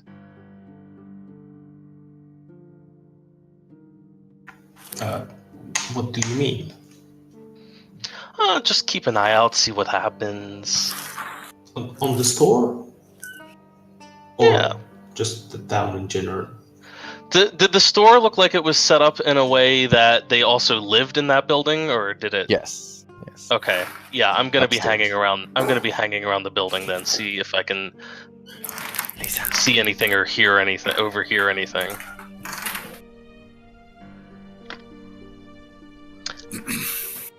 I'm hoping that he's going to end up having some sort of talking to with his daughter, and maybe I'll be able to identify which one it was.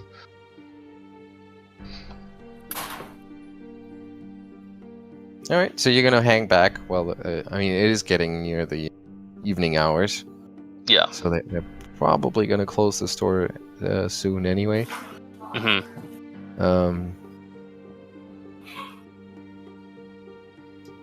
And yeah, so if the others don't have anything they want to do, then I would move to the temple and Yes, at this point, Arronax will probably go back to Lorimore's place and start brewing potions. okay. So Geier headed back to the temple, and once again asks to talk to Father Grimborough. Right? Yes, indeed. Okay. And he meets with you and he says, "Well, you come back, huh?" Forgive me, Father, but I have been deceitful. I have been overcome by grief and have not been as honest and as forthcoming as I should have been, and may Pharasma judge me, but I have erred. Well, Pharasma sees everything, and we see a lot. We know where you were. We know that you went straight to the restaurant after you asked about that crypt over there.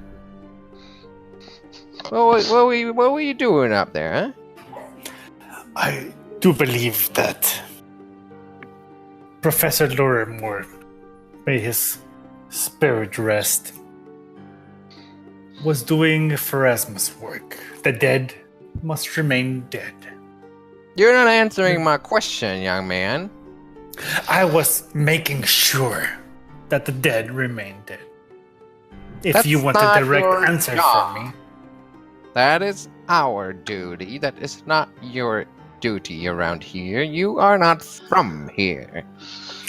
if you will excuse me, priest, but that is precisely my job. I am the grave digger of Grave Charge. I am the ghoul of Lepidstadt. I ensure the dead remain dead.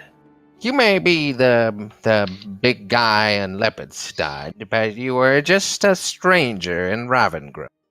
Oh, I'm no big guy. I am just the man with the shovel. And you have need for my services, do you not? For I serve Pharasma. Young man, what is going on in your head? You come here, you ask about access to a crypt in the Restlands. We tell you not to go there. You head straight there. Then you come back. You tell me that you're the shovel from Lepidstadt or whatnot. And now you want me to just hire you for any kind of work. Why should I agree to this? Why shouldn't you? I'm the best gravedigger you'll ever find. Well, you are digging your own grave right now. Are we not all? Huh. Fair point. Geier knows his. I warn Geier you knows once. he won't win a diplomacy contest. I warn you ugly looks. one last time. Do not mess with our restlands. We see you. And we most certainly do not have any need for your services.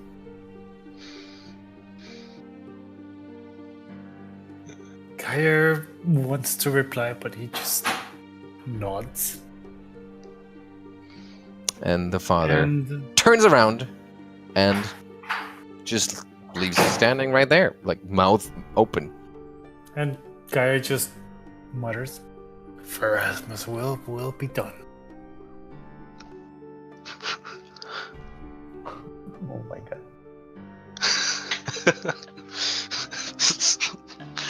This is going so well. This is not a diplomacy and conversation character. If anything, it's intimidate, but it's not going to intimidate the priest of Pharasma. Yeah. Dialogue is not really an option. It kind of seemed like a would be a shame if something happened to your restlands, huh? Taps a shovel on his palm. Yeah. Geier is genuinely like trying to be the good guy. He's not getting why. I this know, priest I is know, not I know. cooperating. It doesn't get into his thick work skull.